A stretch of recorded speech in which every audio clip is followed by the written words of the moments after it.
These are Swedish CB-90 patrol boats that were donated by the Swedes to Ukraine to be used for coastal patrol operations. They are patrolling the only shoreline Ukraine still currently controls, located in beautiful and sunny Odessa, twisting and turning like a naval roller coaster bouncing upon the waves of the Black Sea. Here, the central hub of Kiev's besieged shipping and maritime industry is located. It has become one of Russia's main targets for long-range drone and ballistic missile attacks as they try to disrupt Ukraine's vulnerable shipping routes, which was attacked last night as we arrived and lasted until the early morning.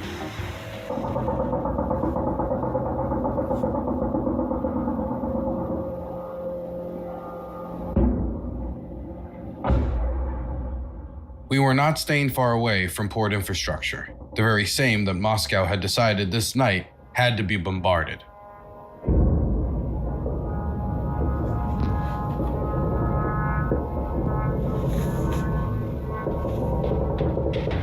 Odessa has the largest port in unoccupied Ukraine, which is the heart of the city and a vital artery in Kiev's trade network, allowing farmers to keep their grain flowing to the international market at a much lower cost than transport by rail, while supplying Kiev with much-needed foreign currency reserves, vital for paying the nation's debts, paying for imports, and maintaining the value of Ukraine's national currency, the hryvnia.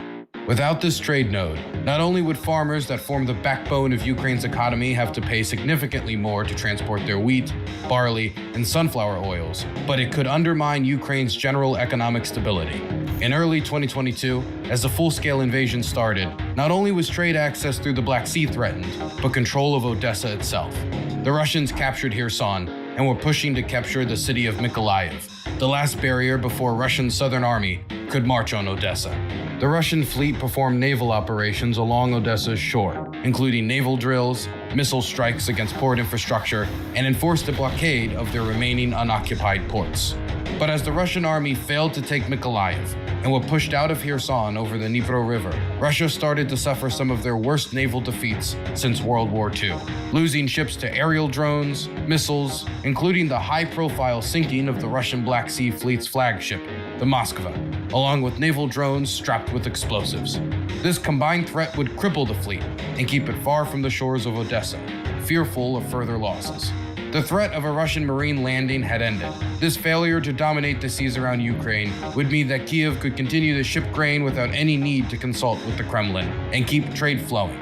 Russian military command would reciprocate these setbacks through escalating its air campaign against Odessa as the war dragged on, making it a major target for Russia's long-range drone war and missile forces, which intended to destroy what they could not control.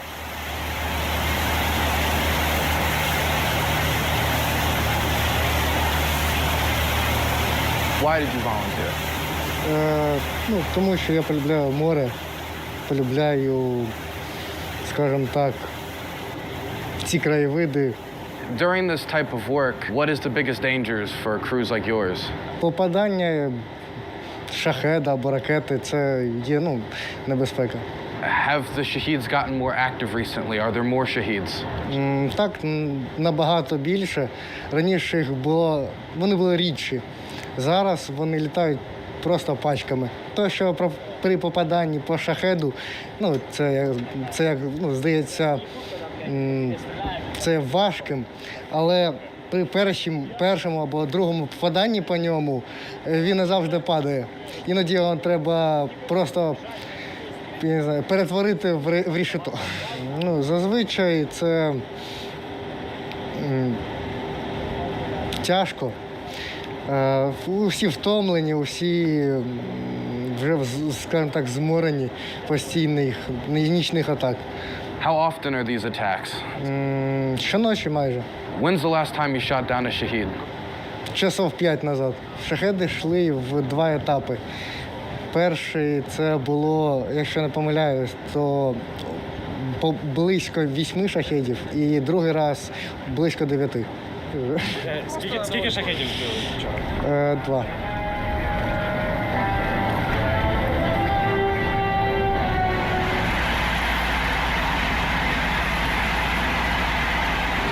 Кілька годин назад тільки вернулися. Палуба в гільзах була закидана, от тут під нами ще видно гільз багато. Браунінг М2. Have you always used the Browning? Так, у нас їх є 3. Один, от ви бачите, кільцева установка, а 2 на носовому. Він чисто по носовому, коли висаджуємо десант, він вкриває. Крім того, ще є, видали так само М240, це дуже отлично, і МК-19 гранатомети американські, це теж взагалі отлично.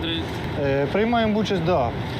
За шахіди ми сказали, це одна з головних. Плюс постійно проводимо протимінний огляд, ходимо, от ви бачите, яка хвиля, воно все відриває, піднімає десь міни, а зерновий коридор, щоб не було ніяких цих.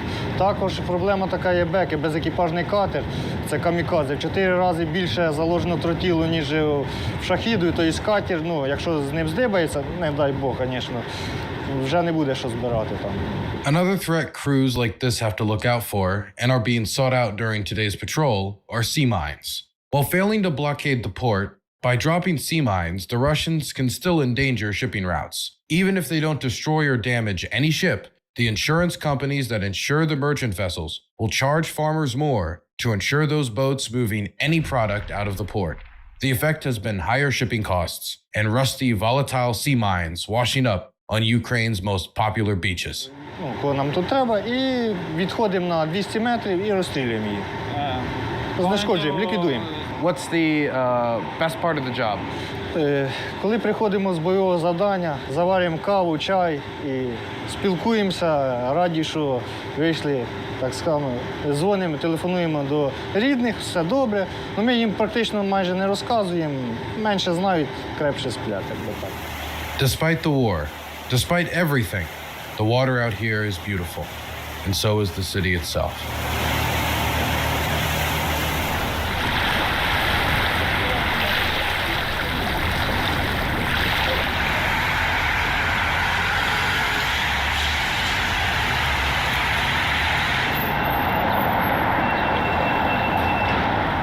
This land has been controlled by the Ottoman Empire, the Russian Empire, which placed the city of Odessa where it now sits on the ruins of a Greek settlement named Odessos.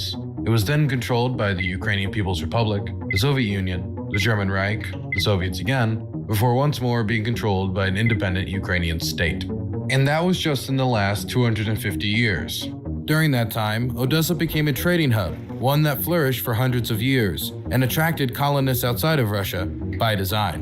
Meaning those who would come to live in Odessa would include Pontic Greeks, Moldovans, Poles, Bulgarians, and Italians, with French and Italian designers like Francisco Buffo, who designed the famous Potemkin stairs, having heavy influence on the planning and architecture of the city. You can still see this influence in the buildings within the historic city center, recently declared a UNESCO World Heritage Site in 2023 after multiple bombings. This attempt to provide Odessa's city center with more protection with international recognition of its outstanding universal value has not stopped long-range attacks of targets in the city center.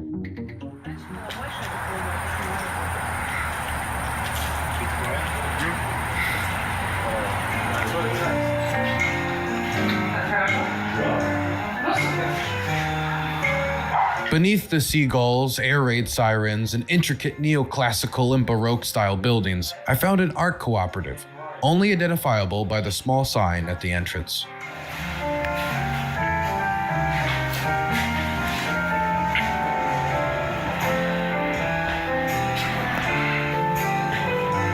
So much art. Так как поставили они ракеты для чего? Чтобы по Крыму долбить там? Конечно, сейчас мозг будут перебивать, конечно. Ну, нахрен уничтожить Киев? Согласен. Уничтожить Львов. То уничтожим, давайте хотя бы там, где, откуда эти ракеты поступают, там же этот переход, он... А столицей сделаем Одессу, да? Да, которую мы сохраним. Нет, мы Одессу, конечно, не сохраним, простите. Мы ее потом заново отстроим. Так будет гораздо проще. Нет зерновой сделки, ну, значит, Украине не нужны порты. Да и вопрос Черного моря должен быть решен так же, как решился вопрос Азовского моря. Поэтому, конечно, очень жалко исторические строения, но не первый раз в истории нашей страны отстроены лучше, чем прежние. Чертежи ведь остались. Я понимаю, как вам тяжело. Вы одессит, вы любите Одессу, для вас это родной город. Сейчас вы подверглись травле. Из нашей передачи вырезали фрагмент, где вы как раз со мной спорили и были против нанесения ударом по Одессе, но А украинская пропаганда феноменально тупая. Вот просто феноменально. Но лгут, значит, боятся. Ну и правильно боятся. Вы же как-никак в скором будущем губернатор Одессы. Пусть вас боятся. Despite Russian drone and missile strikes that often left civilians without power or becoming casualties of the war themselves, Russian leadership still maintains a romantic view of Odessa. They deeply yearn to return in force, to assert control of its sunny beaches, historic architecture, catacombs, and cultural treasures. The modern settlement that became Odessa was founded by Catherine the Great after a war with the Ottoman Empire in her quest to have a port along the Black Sea. Crimea now serves as their primary naval base in the Black Sea. Yet denying Ukraine access to a coastline, sea-based trade, and its ability to hunt down the Black Sea fleet with naval drones motivates Kremlin leadership.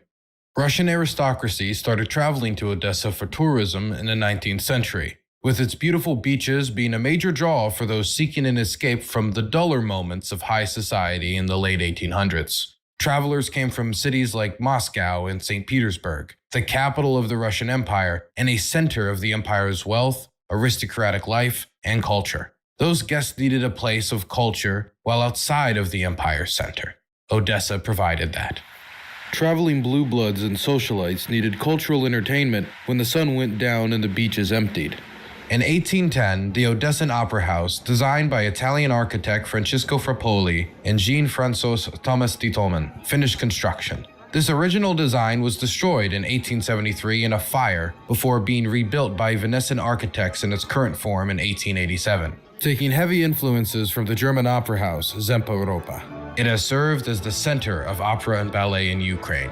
Nowadays, the theater is much more affordable and accessible to the general public, which is good not only for locals or visiting Yankee journalists, but for the many soldiers who come to Odessa for their vacation time away from the front.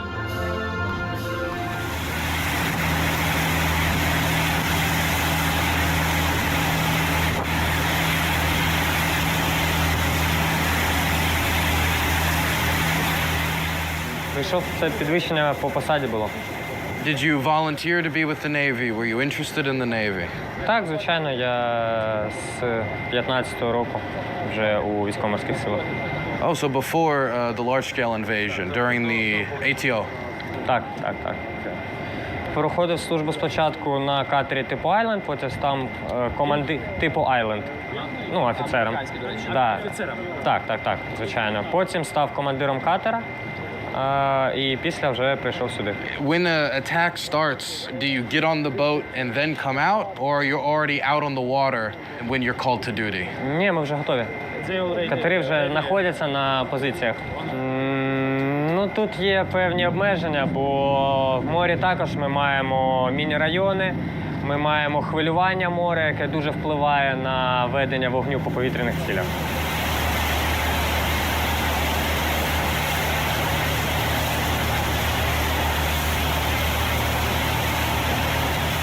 What do you find the most difficult part of commanding these boats to be? Что самое тяжелое, вот что в нашей работе? Вот. Видеть семью, постоянно находиться на работе и Окей. lack of sleeping. Я. What advice would you give somebody who wanted to join the Navy? Яку пораду?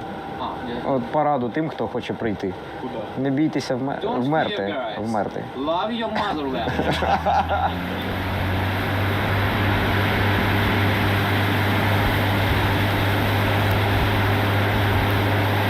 Since you have been serving during the large-scale invasion, how has your job changed? Has there been any big changes you've noticed?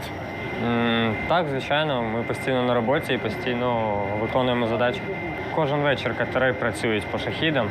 Ну, вони летять по 15 за раз. Ну, коли я закінчував інститут, то, звичайно, такого ми не очікували. Ніхто не очікував в 20-му році такого. Але за час війни ми розвиваємось, ми навчаємось. Ukraine's air defense ammunition shortage is no secret. Well, exactly how many anti-air munitions still exist in Ukrainian reserves for systems like the US-designed Patriot is not public. It's widely known that Ukraine doesn't have the capacity to replenish its ammunition shortfall on its own. Kyiv's international partners either don't have the production infrastructure necessary to replace losses, They have manufacturing bottlenecks, leadership that's not feeling it's in their interest to send over their limited quantity, they pass on responsibility to other parties, or some combination of all of these factors. Excuses do not stop ballistic missiles. Україна нуждається в ППО, бо всі ми бачимо, що атаки противника з повітря збільшуються. І ППО дуже критично для нас потрібно.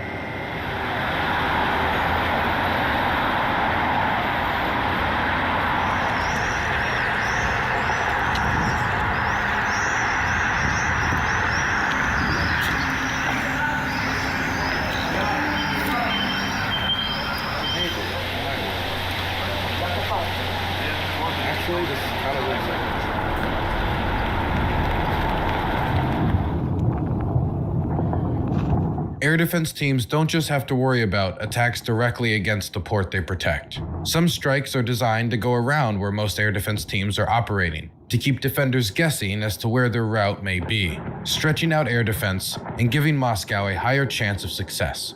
To try to cover up the immense amount of airspace that Russia could potentially utilize, anti-air machine gun technicals, like this team operating an M2 Browning machine gun, are sent to cover the gaps, spreading around in every direction from Odessa so there is no clear path of attack.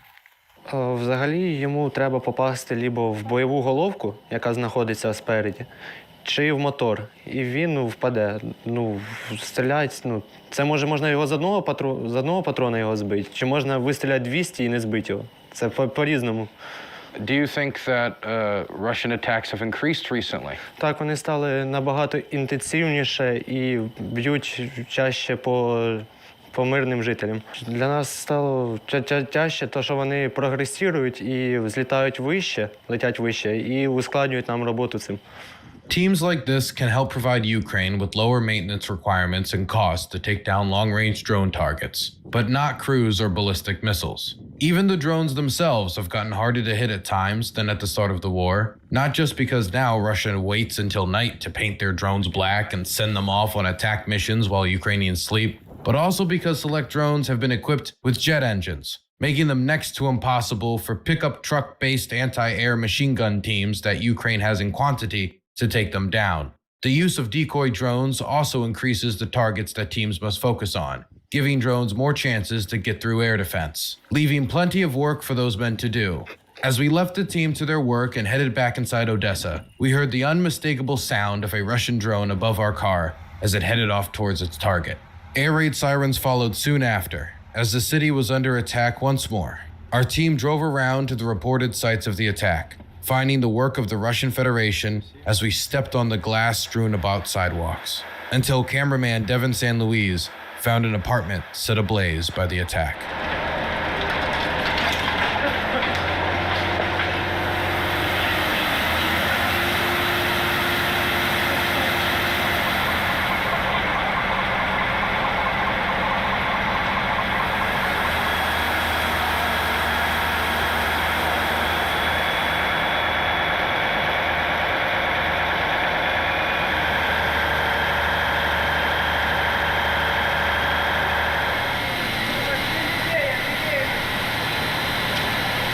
Throughout 2025 and the start of 2026, despite hopeful hot air about a quick end to the war at the start of the new administration, there is still no immediate end to the war in sight.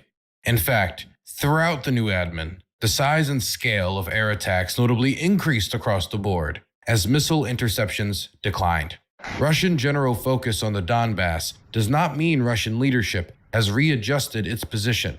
Odessa is still viewed by those authorities as a fundamentally Russian city that therefore must be controlled by the authorities in Moscow. While this goal is not immediately achievable, that does not mean it has been forgotten. What is seen as more immediately achievable for now is the crippling of Ukrainian port infrastructure, making farming less viable for those operating on tight margins, and keeping the locals that were invited with force to join the Russian world hiding in their apartment corridors. After meeting Odessan locals, I can say that the last objective may actually be the hardest, as many have hardened themselves against the war that will soon exceed the Third Reich's invasion of the Soviet Union in length. what a fantastic film. I wonder where people can find other fantastic films like that one. Oh golly gee, who knows? Oh God. Okay, I'll be there in a second, boys. I'll let the credits roll and we'll be right there. Sorry, I'm managing the Oliver Larkin release. Oliver Larkin got a rating for Track Ukraine. The Choose Your Fighter rally. Be right there, boys.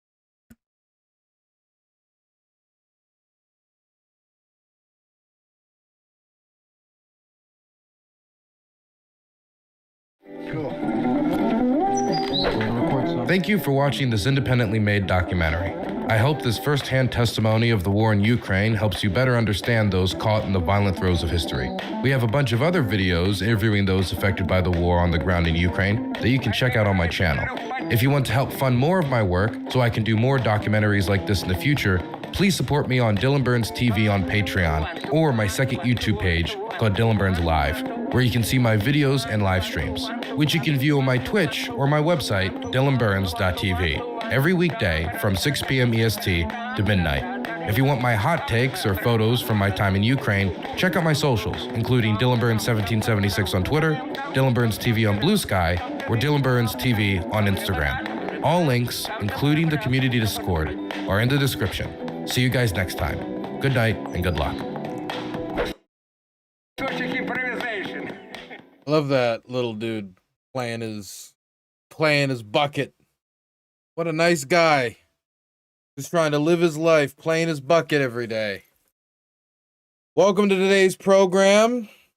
We've got some news we got to go through. We're going to be talking about the Emerson polling data that came out that shows a 10-point lead for a congressional Democrat midterm. My goodness, a 10-point lead, double digits.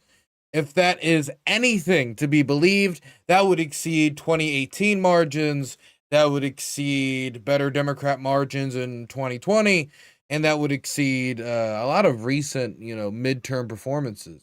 Be actually quite good when it comes to recent history. And now that is assuming that also translate, and that is also not considering the redistricting. But even if you include redistricting, if Democrats win by 10 points across the board in all of these districts, or even a majority of these districts, save for the odd bad candidate here or there, that still could mean something that's easily described as a blue wave. But, that's one Emerson poll. And Emerson hasn't necessarily ever been the most accurate pollster. So, I mean, we'll take the data as we find it. Besides that, we're also going to talk about Trump announcing a settlement with Iran. Obviously, that is massive news, and we're going to find out if it's true at some point, I presume. We're going to talk about how the drone war keeps evolving and a new Ukrainian counter-tactic for Russian ambush drones. Both the Ukrainians and Russians will take FPV drones, park them on the side of the road, wait for somebody to walk by, drive by, bike by, and then they fly up and then slam into them. Well, there is now some new technology, or at least a new strategy, less than a new technology. It is some relatively new technology being operated in a new way in order to counter this threat. We're also going to give a Myanmar update. I took some headlines from a good English-speaking Myanmar, Burma news update, news magazine. And we're going to read some articles from that, learn about how it's going, and see how the government is doing its best to get control of the villages it has lost since the coup against the democratically elected government of Aung San Suu Kyi. So we've got some news to go through today. But as always, we're going to start with the most important segment, and that is Steve Rosenberg's fantastic breakdown of Russian state media headlines, specifically the newspapers. Who doesn't love Russian state newspapers? Give me some of that Pravda. Good morning from Moscow, everyone. It's Thursday, the 11th of June. In a moment, as the FIFA World Cup kicks off, what today's Russian papers are saying about a tournament that Russia has been banned from. First, officials here are sounding remarkably upbeat about the prospects for attracting foreign tourists to Russia, despite the fact that the situation right now is not very conducive to attracting foreign tourists. Or as Nezavisomaya Gazeta today puts it in its headline, officials are gearing up for a flood of foreign tourists. For holidaymakers, the petrol shortage, disruption to infrastructure and flight cancellations shouldn't get in the way. Apparently, there is no crisis whatsoever in the tourism industry, officials claim. In 2026, the influx of foreign tourists to Russia may grow by 20% compared to last year and reach... They're really expecting the Canon's own effect to really, boom, just really register. There's gonna be a wave of red pill Americans, true Americans, as all true Americans know, to go head over to Russia. Come on, a 20% increase in tourism. 7 million trips. Hell, there's going to be a decrease in Russian internal tourism due to the shortages, especially when it comes to areas like, well, Crimea being the most obvious. Promised Nikita Kondratyev, head of the Department of Multilateral Economic Cooperation of Russia's Economic Development Ministry. However, for Russians, the fuel crisis, restrictions on the retail sale of petrol, attacks on passenger trains by Ukrainian drones, or the frequent rescheduling of flights are becoming important factors when planning their holidays. Against the backdrop of problems with train travel and restrictions on the sale of fuel, demand for holidays in Crimea has fallen noticeably, according to the Association of Tour Operators, which says that over the past week, for the first time, the number of cancellations was higher than the number of new bookings. And the main beneficiary of the redistribution of demand was Anapa. Last year in Anapa, officials declared around 150 beaches unusable due to massive fuel oil pollution after 2 Russian tankers broke apart in the area in December 2024. Tourists who then checked into hotels and sanatoriums in Anapa and the Temryuk region were required to provide written confirmation that they were aware of the ban on swimming and the closure of beaches. This year, the restrictions have been partially lifted, although not all the consequences of the wreckage have been eliminated. The good news for Russians heading to Anapa for their holidays: in Anapa, 4.5 kilometers of sandy beaches, as well as all pebble areas of the coast, are available for holidaymakers. The bad news: in April 2026, several more oil spills were discovered near the coast of Anapa. Tomorrow is Russia Day, a national holiday here, and in a front-page patriotic piece, the Russian government paper Rossiyskaya Gazeta tries to present the last 12 years of Russian history as a great victory for the country. The key points at which our country became strong and confident were the victories which have completed the historic trials of the last 36 years, the return of annexed Crimea and the Crimean Spring, the resistance to the sanctions that followed, and finally, the special... How is resistance to sanctions something that makes your country great? How does surviving sanctions and it's kind of a low standard? We got poorer and survived. Glorious. Military operation as a sign that our independence has ceased to be a joke and has become the primary choice for the country and the majority of its citizens. And yet, the special military operation, Russia's war in Ukraine, is now in its 5th year, and Russia has suffered huge battlefield losses and damage to its economy. Now, Moscow had been counting on Donald Trump to put pressure on Ukraine to accept a peace deal on Moscow's terms.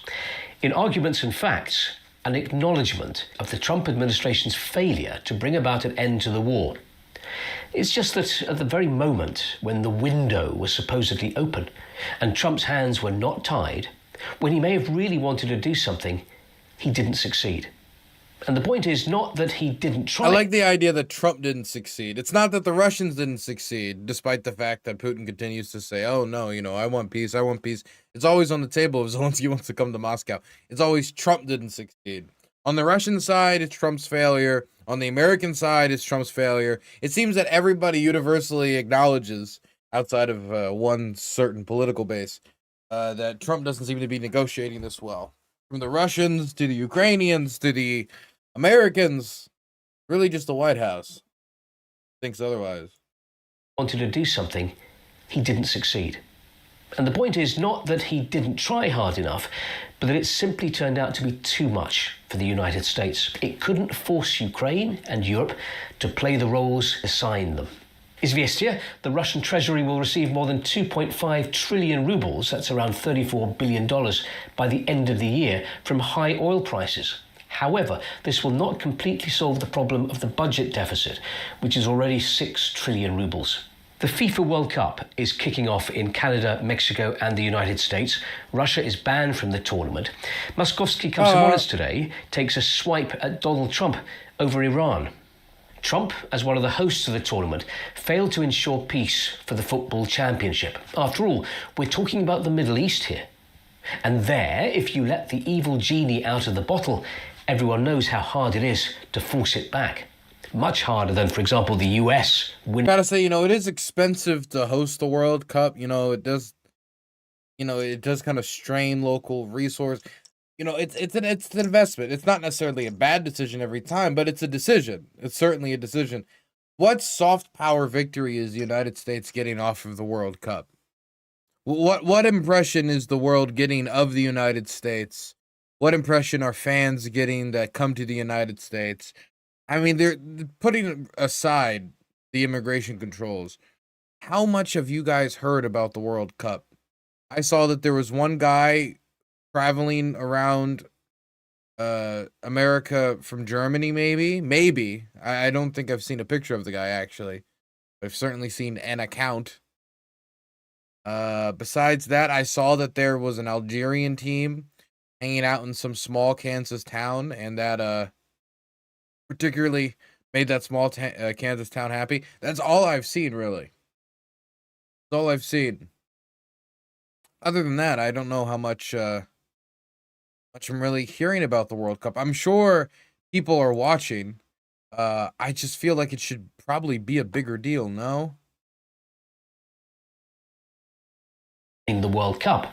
However, clearly Russians will be following the tournament. There's a huge article here detailing all the groups, all the teams in the competition, and the Russian government paper is looking forward to it. We will enjoy the majesty of football, long awaited since the 2022 World Cup in Qatar. Nezavisima Gazeta tells us that this year Winnie the Pooh is 100 years old. Here's the Soviet cartoon version. And finally to the joke section of Komsomolskaya Pravda. Well, I say joke, but actually this is more of a social commentary. Traditionally in Russia, things can develop in one of two ways. Either the worst case scenario or the highly improbable. Yeah, I mean, no, that is a joke. It's social commentary, yes, but there was a joke there. There was a joke there. Always Steve Rosenberg. Finding the gems. Finding the gems.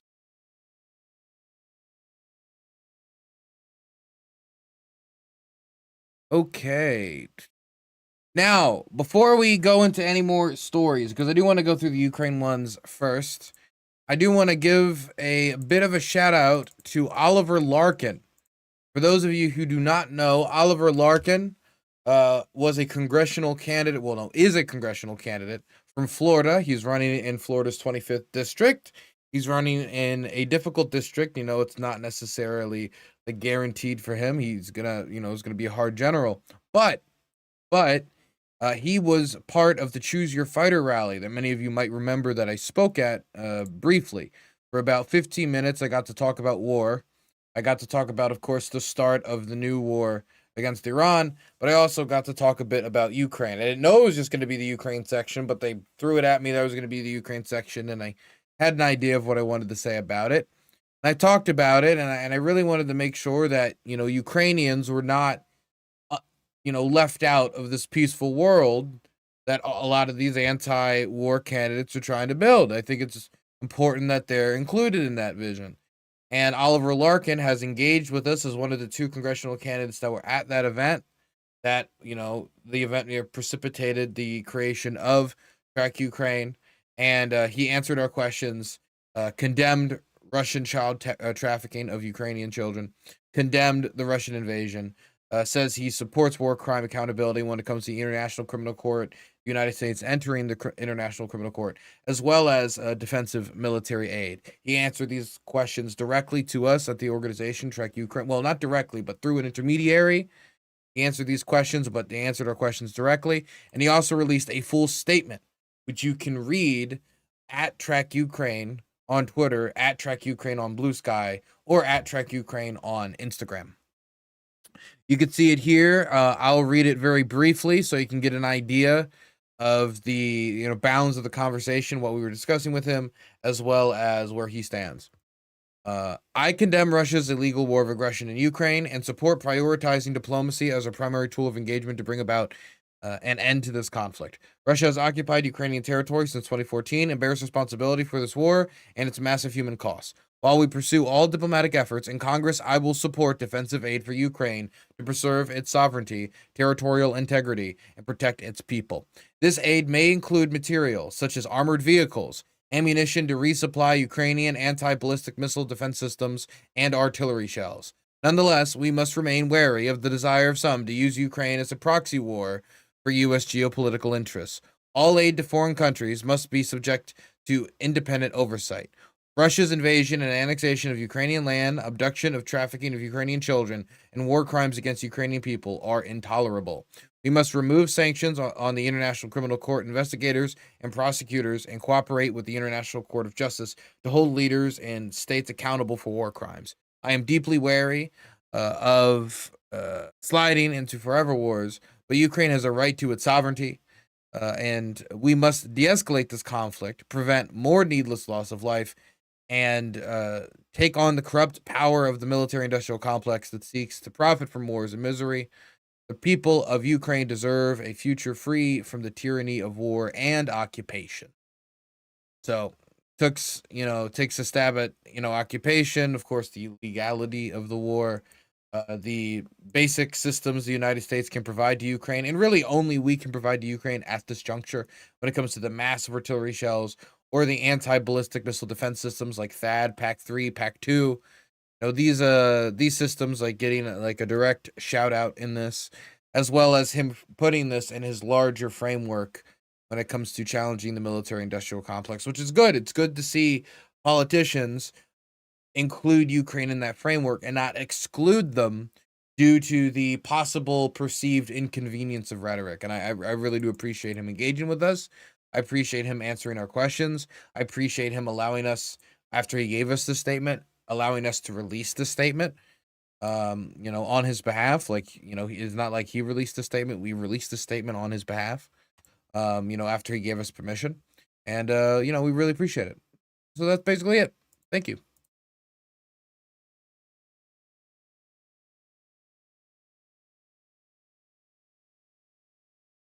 Okay, now let's get into some Ukraine news.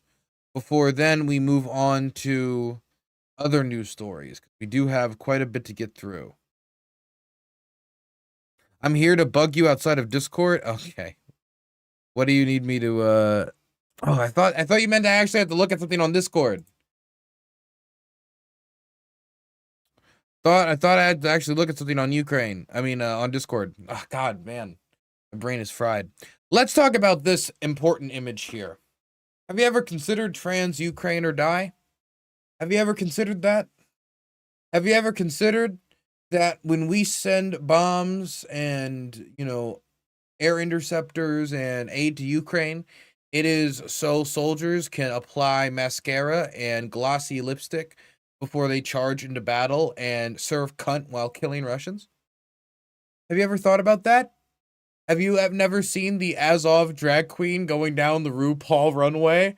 You've never seen that? No?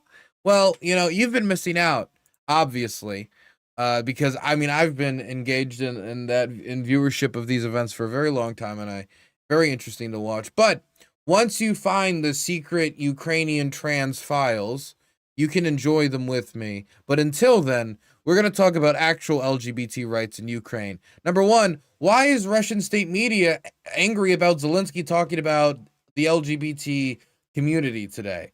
Because they posted, and this is how you know They want to get at Zelensky and the gays. They posted Zelensky's old skit while he was a comedian that he did in heels because he's a man that's, I assume, comfortable in his own skin and felt that he could laugh at himself.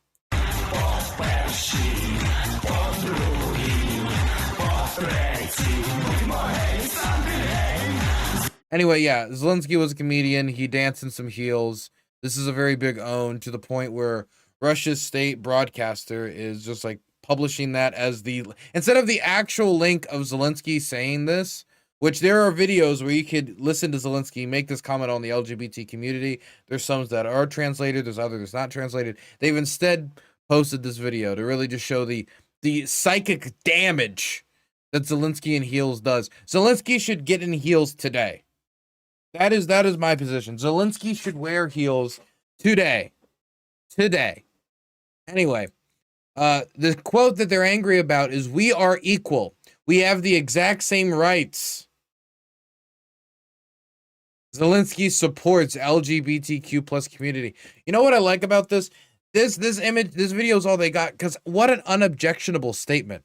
Not, hey, I am in favor of gay marriage, and then someone could say, oh, the religious sanctity of marriage. This has nothing to do with gay marriage. When you talk about Ukraine, like, the closest you can imagine in the immediate future would be something akin to, partnerships.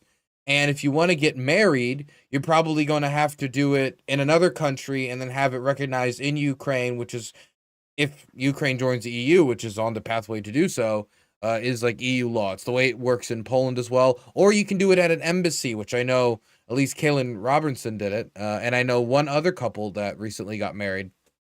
Either way, when it comes to being able to get married at your random church in Podil or in your random church in Sotomayor or wherever, Ukraine's still a far way off. And this isn't a question about gay marriage. This isn't a question about even adoption, which of course that's talking about the same rights between people. He was just like asked about like the basic rights of like LGBT people, and he said, "Yeah, I'm in favor of Burns that." Is an mind you, morally this question, the context of this question is he was asked this by a soldier who had fought at Azovstal. Mercury Shadow, thank you for the tier 1 sub 2 months. Appreciate that. So, I mean, this is somebody talking about, hey, there's a lot of people, LGBT people, who have served, they have fought, they have bled, they deserve rights too, they should have equal rights. And then Zelensky essentially says, oh, yes, I agree. They should have equal rights. Now, you can go and you can listen to the specificity of what was said, because it wasn't that word for word, but it's not too far off. So Zelensky's position is deeply moderate. I would imagine his position is somewhere close to civic partnerships, okay, probably long-term, maybe abortion, but that's not anything that it could possibly happen probably in the short term, and making sure that when it comes to the burial rights of gay soldiers, that their lovers are able to bury them so their bodies are not like left in a storage unit, so, just not being properly respected, the wishes of the fallen. And so, I mean, that's really the arena we're talking about here. And instead, we got Zelensky in heels. But that's not the only interesting development when it comes to LGBT issues and this part of the world. Here is Peter Magyar, the Hungarian prime minister, talking about how the Fidesz party, which was the party that was in power of Viktor Orban, you would call it a hard right party, a nationalist party, an anti-EU party, as Eurosceptic as you can get, outside of the fact that they're not Eurosceptic when they're taking EU aid, and very, very anti-Ukraine. But they were also very anti-LGBT, and part of their motivating political issues to their conservative older base was, we are going to stop the NGOs from making all your kids gay. Now, that is a very dumbed-down version of what their platform was, but that's essentially what it was, is that there was a sort of gay propaganda and they had to confront it. And how did you confront it? By going after the LGBT rights NGOs and going after LGBT political organizing by trying to ban things like Pride, Budapest Pride. Now, banning something like that, banning a huge public demonstration, people can have moral opposition to it while also being somebody who doesn't want to participate in it. I am not one that participates in many pride marches. That's not to say I would never do it on principle, just to say that I'm not one to march very much, right? I'm not one to like hold a sign. I can go do it, especially if I really care about it, but I don't tend to do it. Regardless, they should be able to do it. And the more people try to stop them from doing it, the more I want to go do it. That natural, what many people that I grew up with would call like an American inclination, an American free speech inclination, is not just shared by Americans. Here you can see the new Prime Minister of Hungary, Peter Magyar, talking about the leadership of Fidesz and how much they have been focused on an LGBT panic.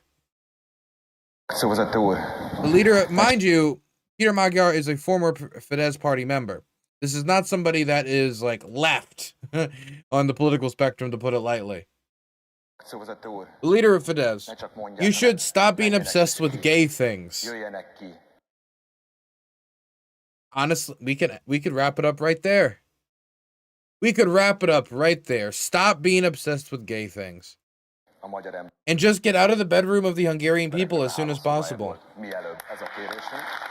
That's what we're asking for.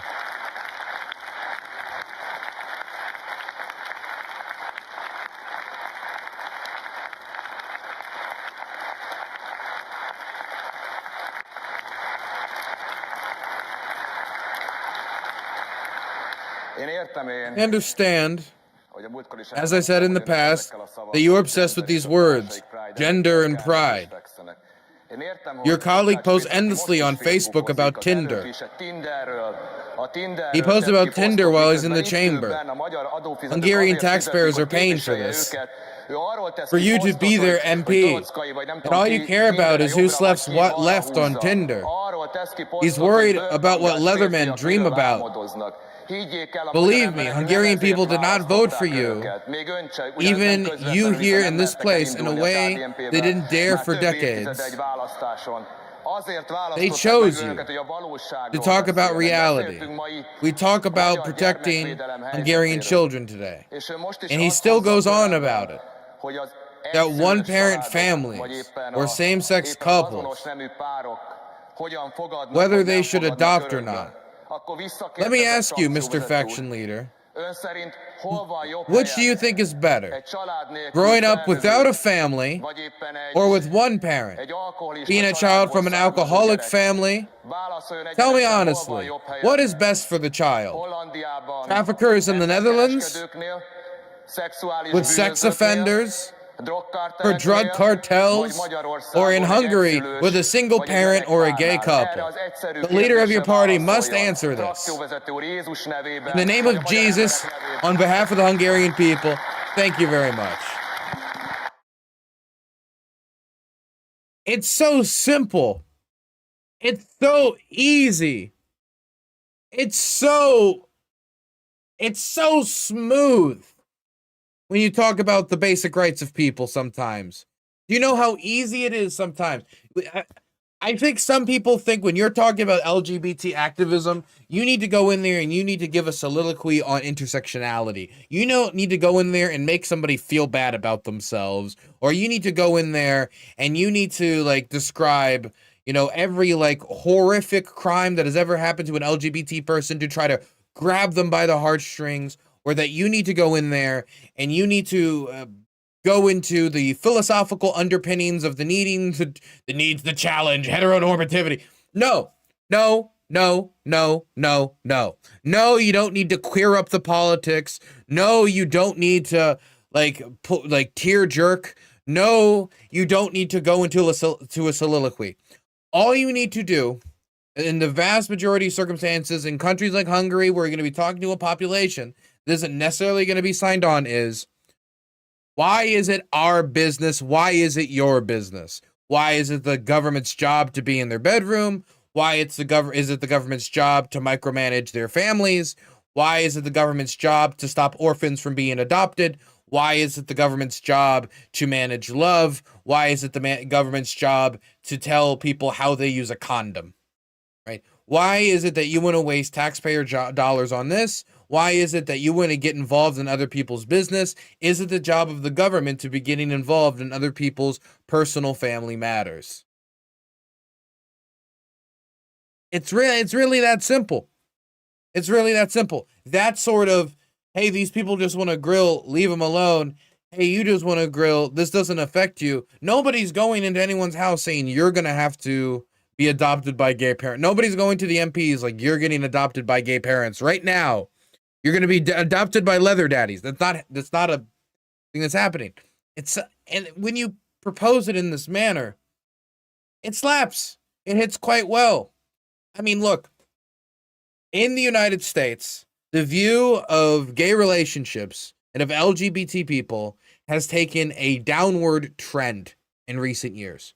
All the polling numbers indicate it. Whether you're talking about independents, hell, even some Democrats, even though that's much more marginalized, and especially when you're talking about Republicans. It was not that long ago when a majority of Republicans approved of gay marriage and approved of gay relationships, saying that it was morally permissible. Not that they, yay, gay, being gay is the best.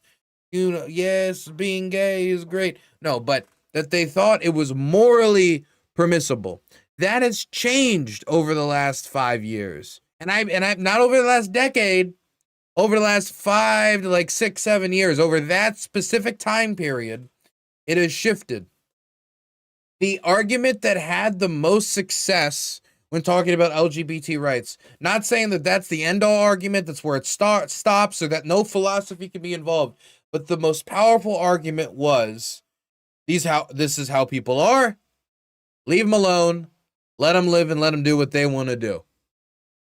That argument is universally persuasive. It might not be enough to persuade everyone, but it is persuasive in and of itself to say this has nothing to do with you. This is them living their own life. Why is it the government's job to do this? Why do we spend taxpayer money for you to manage other people's households? And so you apply it in the United States, you apply it in Hungary, you apply it anywhere, and it's going to be effective. And if Zelensky is faced by the same question as he has been faced by that question before the full-scale invasion, when it was considered more of a hot-button issue, when not when the war didn't, consume every single part of political life, I think this type of defense would work well for him as well, especially considering the Ukrainians are rambunctious people. I think they have a sort of inherent libertarianism that would work with quite well. So very interesting. Some of the trends and rhetoric when it comes to LGBT people in Eastern Europe trending in the positive direction, where in the United States, it is trending in a direction.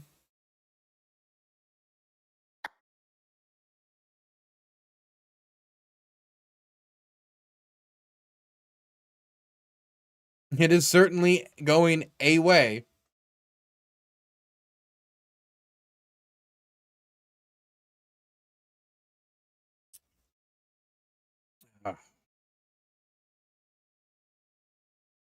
Did you guys see this Slovyansk oil refinery in Russia's Kuban region getting struck by Ukrainian? They say it's sanctions here, but obviously long-range, either drone or missile attack, likely drone. When it comes to statistical likelihood, that's what most likely was. You can see the black smoke. And some of these videos you see posted online, very rarely though, you'll see white smoke. Often those are just farmer fires, farmers setting fire to their own crops. But when you see black smoke like this, it is almost certainly contact. And some damage was done here. You can see a lot of oil terminals though that are still functional, that are still operating. So don't be surprised if the Ukrainians revisit and re-sanction the facility. The deep nature of these strikes, which some are in the hundreds of kilometers, some is over 1,000 kilometers, continue to stun Russians who look out their window and you hear recordings of Blyats from all across the country. But here is Russian state broadcasters, including Skabivka. I'm sorry, very bad at pronouncing her name, but Skabiva. She has been a diehard supporter of the war, diehard supporter of the government, and you can see the shock on her face. And she talks about the depths at which the Ukrainians are reporting strikes within Russia. There are strikes being carried out by Ukrainian drones against our facilities, whether it's in Cherkobasi, Stroblitsk, again, crazy, isn't it? Cherkobasi. How far from the front line the Ukrainian armed forces currently carrying out strikes? With the official information, 1,600 kilometers. It's just unbelievable. It's just unbelievable. Well, don't we live in an age of impossibilities? How does it feel, everyone, to live in an age where the impossible is possible?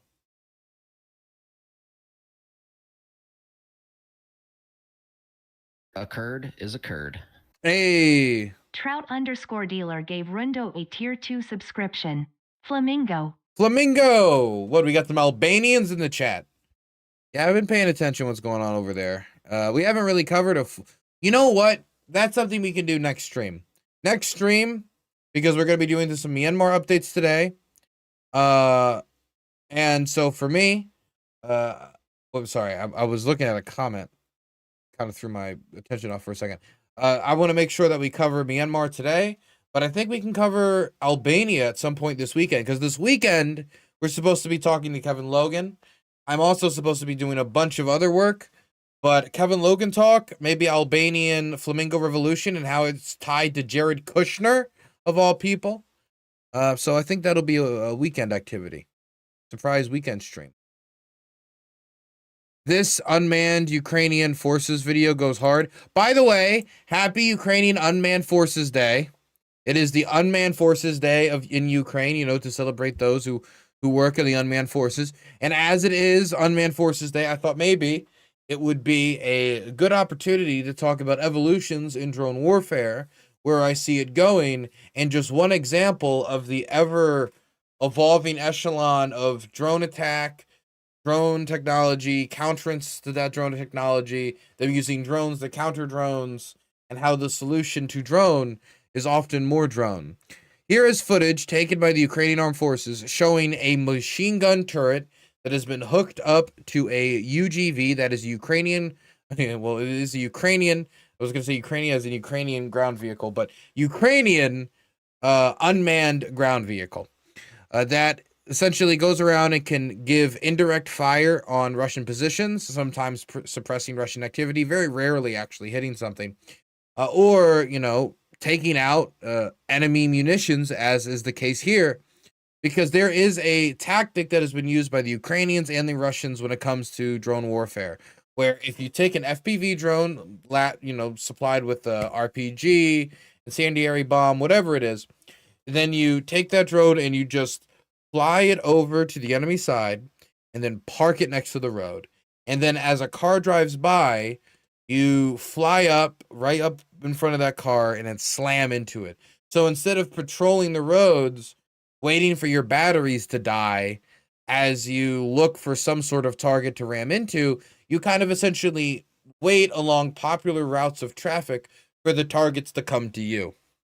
This has been a problem for the Russians, as the Ukrainians heavily used this tactic much earlier before our discussion today, but has also been used by the Russians. I think it was the Ukrainians that I saw employ this tactic first, but as a tactic is employed by the other side, as a tactic is employed by one side, the other side, as long as they have the technology to do it, will inevitably employ that tactic as well. Well, the Ukrainians have found a way to counter this, and I expect to see the Russians do the same if they have the resources to, which they should, where they essentially go up to one of these pre-parked drones, and they have this vehicle, this ground vehicle, this unmanned, ground drone, fire and shoot at the grounded drone with an explosive, explode it, and then keep patrolling the popular route so that the vehicles that use it and the infantry that uses it doesn't get ambushed by these drones. Let me play the footage for you. It's quite something. And look, this is not that this is a particularly new technology. It's particularly new when it comes to the world, but when it comes to Ukraine, ground drones are not particularly new. Ground drones with turrets are not particularly new. Ground drones with turrets that you could use, I've seen people use Steam Decks in order to control the screens on these things. But ground drones with a turret being used to counter this existing drone threat, this existing drone tactic, that is what is new. And that is interesting music. We are gonna not listen to that. My long-standing position that the Ukrainians should just play folk music over their compilations to make it seem less like a rave, and also promote Ukrainian folk music and not destroy my eardrums every time I unmute one of these videos as I try to keep up to date to what's going on. You know, once again, I'm proven correct. By the way, can I just say, when you go out there along the front line, you see tons of stuff like this, just stuff burning, just like vehicles destroyed on the side of the road. And it's interesting watching it through the perspective of a drone, seeing it through a window, walking and seeing it. You all get like a different feeling for it. This is a much more sterile feeling as you're seeing it through a screen, through a window. It's somewhat more intimate. Obviously, you can feel the danger much more present. And the most intimate being walking around, being able to see the fire, being able to see destruction, being able to smell everything, being able to hear everything. But this just kind of shows just how many ground drones there are. Just in this tiny little snippet, you can see them passing another ground drone. There are thousands and thousands of these little ground drones transporting munitions, transporting food, transporting fuel, transporting water, transporting whatever is necessary. Sometimes just like basic gear, whatever, like Roshan candy, whatever is necessary to get over to the troops. Ground drones are the logistical haulers. Mind you, vampire drones, like the heavy bomber drones, have a higher rate of success as they're less likely to get intercepted, as they're like not as slow, and you know, they're not having to take like a popular known ground route in order to get in and out, as these ground drones have a very high rate of loss. But ultimately, command would always rather lose one of these ground drones than lose one of their soldiers. Even if the soldiers have more awareness due to being able to turn around and see more clearly, there be no lag when it comes to the vision, being able to hear their surroundings. At the end of the day, Ukrainians are the ones that need to make up for. They're not the only ones that need to do this, but they're definitely one that feels the pressure. They need to make up for manpower shortages, and having these fulfill this role frees up manpower to do other tasks. But anyway, that's not what we're talking about today. Just kind of get a rambling when you get me on drones. See them all working here, getting, you know, munitions and stuff, getting the logistics off of the drone, which is every rotation you move supplies. Oh, cute dog. Or wolf, I guess, in that case. Every single time they move supplies. Every rotation, whether you're taking a vehicle in, whether you're moving a ground drone, whether you're moving vampires, a lot of times they're even moving supplies between bombing missions. That's very, very common. Constantly moving supplies, because every single time you have to move, you want to take the opportunity to move supplies. You can see them firing at that drone right there, going on the road, disabling these on the road. Multiple of these drones as they continue to do these patrols to clear up the roads. And if they didn't do this, I mean, those drones would be used against Ukrainian vehicles. In order to use these roads, you have to maintain these roads. You have to maintain these roads by disabling the drones here. You have to maintain these roads by removing any mines or disabling any mines that could have been placed. Beautiful bird. You have to maintain these roads by reinstalling and fixing any anti-drone netting that has been placed over it, that make up these big tunnels along major logistic routes that get hit often by artillery and drones and night bombers that try to disable them and blast huge holes into them, cut a hole in it that they can utilize in order to sneak under the tunnel and utilize the false sense of security a vehicle might have when traveling under that anti-drone cover. You have to maintain this if you're going to be able to maintain your logistics, and this just adds one more layer to that maintenance by disabling these drones on the road. These ground drones really serve that purpose. It's very, very useful. I would say that this honestly is probably one of the best uses I can imagine for a ground drone, is these types of patrols, just disabling these drones, which can be a real hell for these logistic routes. I mean, I don't want to say 90% of casualties comes during rotations, but the vast, vast majority of casualties come during rotations. So going and disabling these with zero risk to personnel, knowing that these are going to be a problem for these rotating soldiers, for these rotating logistics, absolutely fantastic use of technology to deal with this new problem.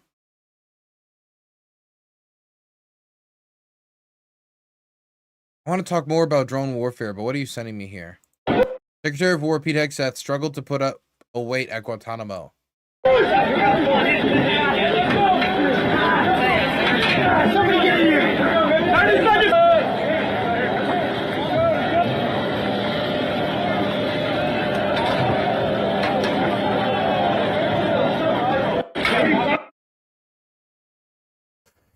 Look, I mean, like, honestly, I have zero inclination to go after somebody for like struggling through a workout, because like a workout should be a struggle, like ideally. But at the end of the day, when he leverages so much of his image in it, and it's all you get instead of any, like, I don't know, policy substance or decent briefings, you're kind of pushing me into a corner here.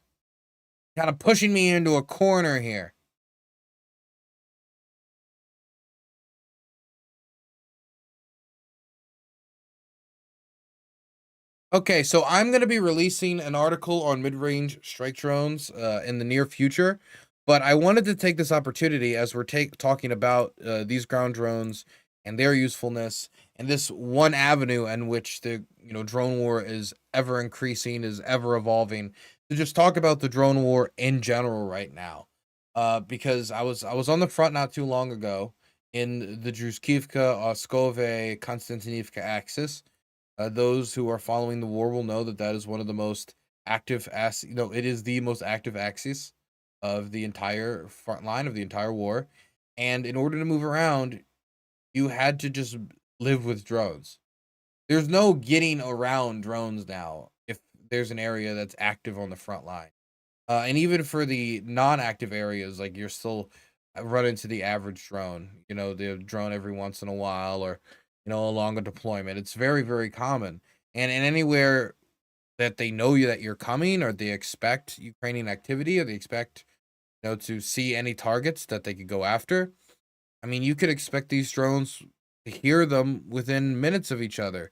1 minute, 2 minute, 3 minute, 4. Like, these tiny little gaps between hearing the drones, sometimes seeing the drones, to the point where in order to do a rotation, you might have over a dozen interactions with drones, from seeing them to hearing them to hiding from them to shooting them down, in order to get into and out of position.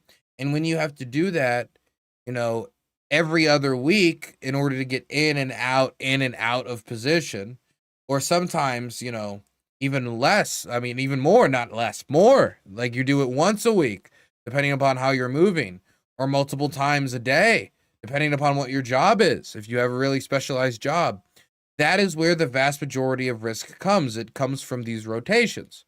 And what that means is that you retain the least amount of risk by not putting yourself out in the open, by not moving around, and by not moving in and out of position. Now, you retain risk by being on position, because you could have the building that you're in collapse in on you by a big glide bomb released by Russian aircraft. You could have artillery zone in on your little hidey hole.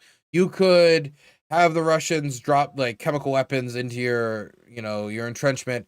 You then panic, run out, and then their drones do the rest of the work. There's a bunch of threats that you'd still have to deal with, but the majority of casualties come during rotation. They come from night bombers dropping on soldiers as they move in between positions. They come from FPVs. They come from grenade droppers. They come from mines that have been dropped. I mean, the most recent casualties that I saw in person were from pedal mines that blew off people's feet, that turned a foot into a sock. Is like the only way I can describe the physical transformation. And so when you have so many passageways of death in and out of position, this creates a dilemma for military commanders. They understand that in order to retain the quality of their force, they have to, rotate their soldiers. They need to give their soldiers time to rest. They need to give their soldiers time to visit their family. They need to give their soldiers time to, refresh on certain skills, possibly do refresher courses and train. They got to give their soldiers just time to just be in a different space than in a hole in the Donetsk region somewhere, or in a basement surrounded by mason jars from the babushka that abandoned that village house like months ago. You know, they have to get into a different headspace in order to survive the long haul. But the most risk comes with those rotations. So if you wanted to say you're only on position for 3 days, and I've known units that say that, you know, we're 3 days on position. That means there is a scenario where you're 3 days on position, then you're 3 days out of position, then you're 3 days back in the position, meaning that you would have to make 4 runs, a run in, a run out, a run in, a run out, within the span of 1 week. That's a lot of risk. And in some areas, that's perfectly permissible. If you're doing if you're working with a Gara drone or mid-range strike drone, or maybe like certain night bomber drones in certain positions, if you're working with certain artillery teams, like all of these still retain a level of risk that less rotations would reduce that risk. That is for certain, but they're in areas that are less likely to have 24/7 constant drone coverage that will see every single movement, or will have so much FPV drone activity that they'll respond so quickly that they're gonna hit your vehicle. But in other areas, in other, embedded frontline infantry positions, certain drone positions, especially certain FPV drone positions, that is not necessarily the case. We have seen time and time again in this war stories of somebody being in position for 180 days, for 190 days, over 200 days, 150 days, just different ridiculous lengths of time to be in position. You look into their eyes and the bags could carry groceries.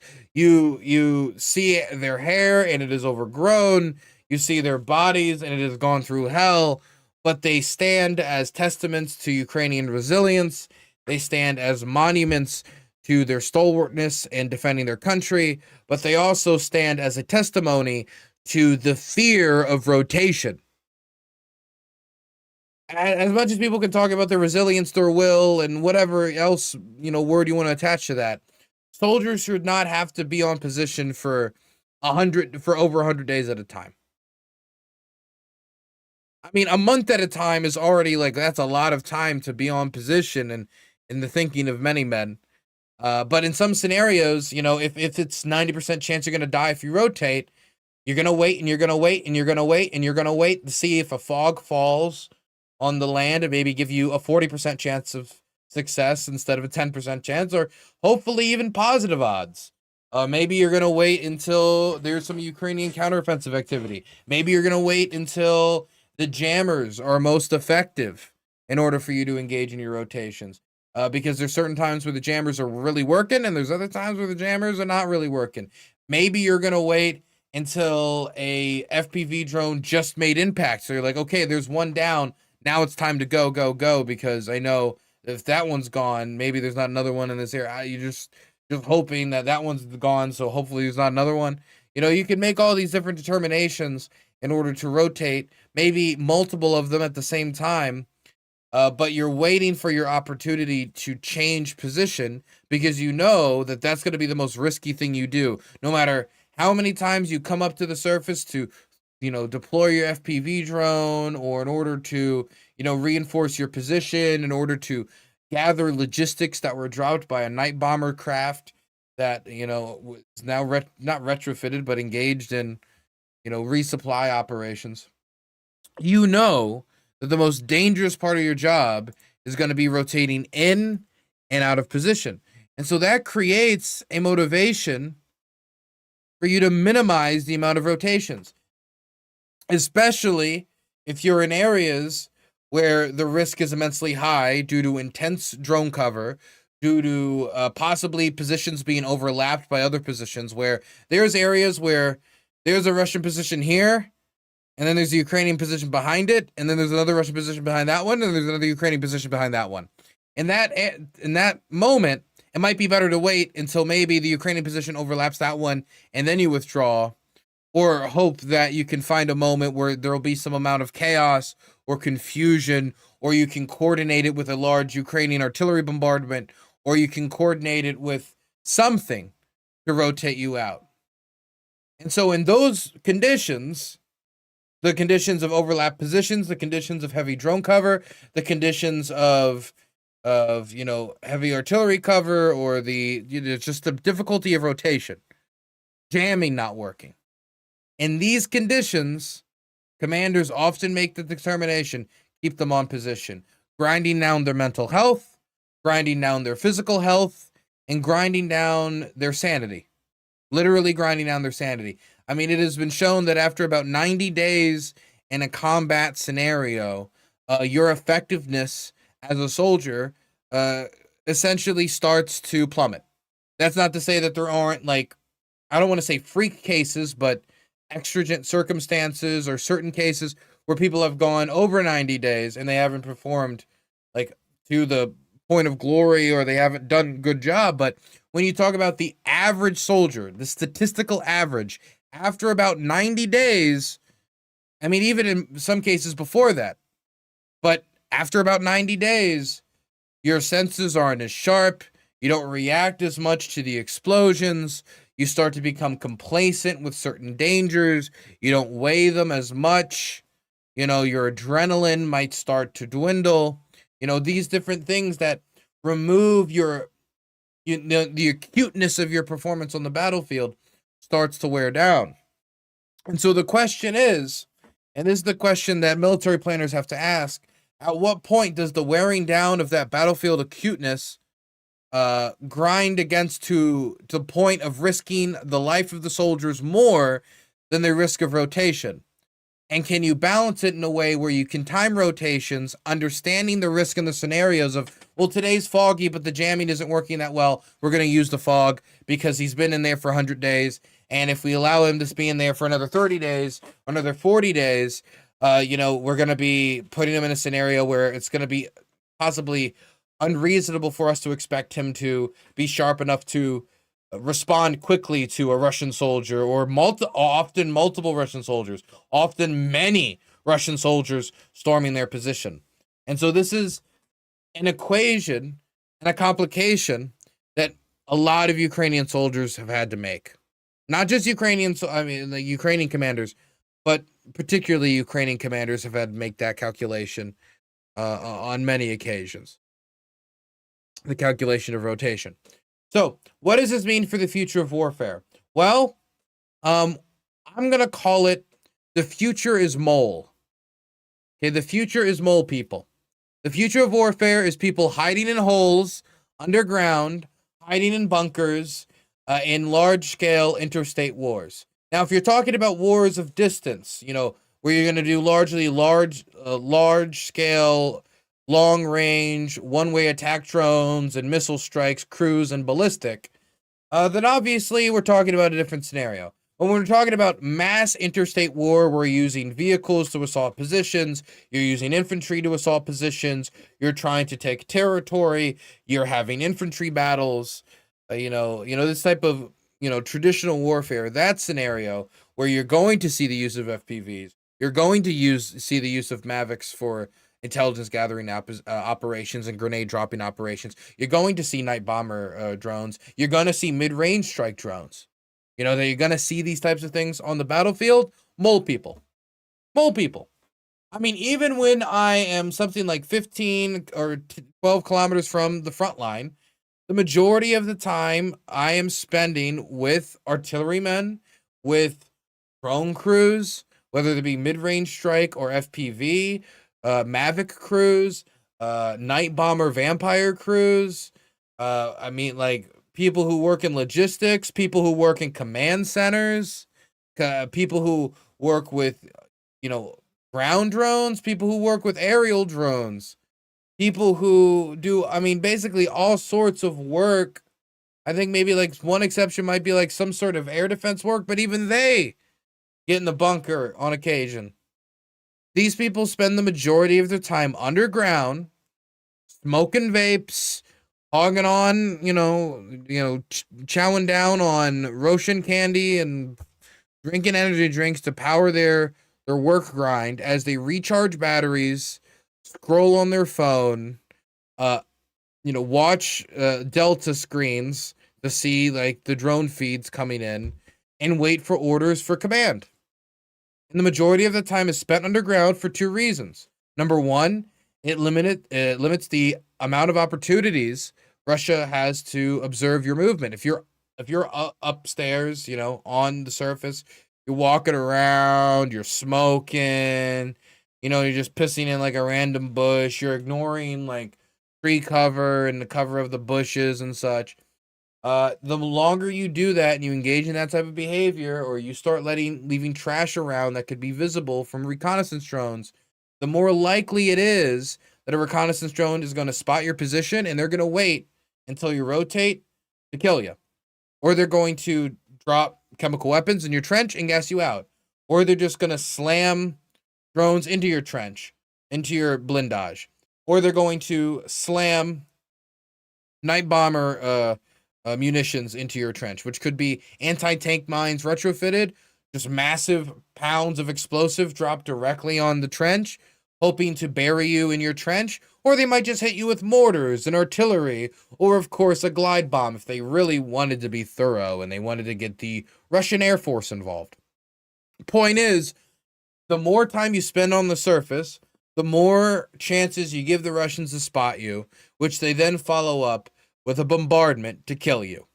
So that's one thing. The more time underground, less opportunities to get spotted. The next thing is, if an artillery shell strikes, whether because you were spotted or, as happens often, you were not spotted, but the artillery shell just so happened to hit that area. Or there was a report and there was an idea if there's general Ukrainian activity in this area, so hit it.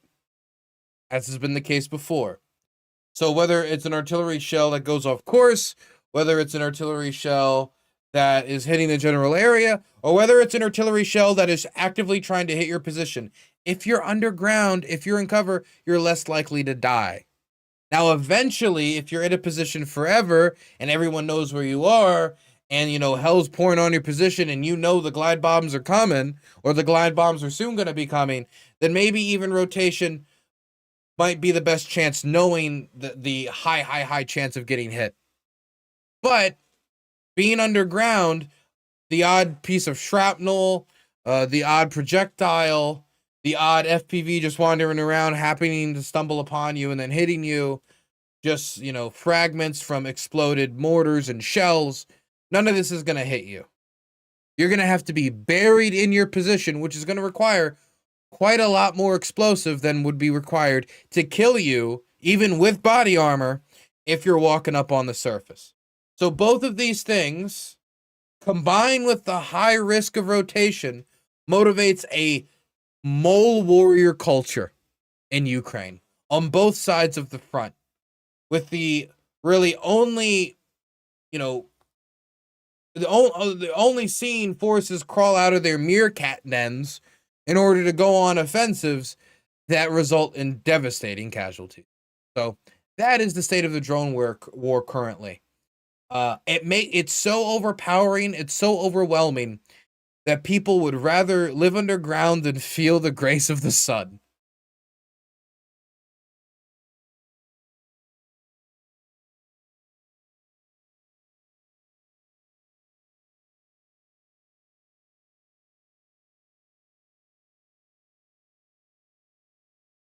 There has never been a president of a country at war that has traveled abroad so much as Zelensky. It is almost uncanny. Does he visit Ukraine?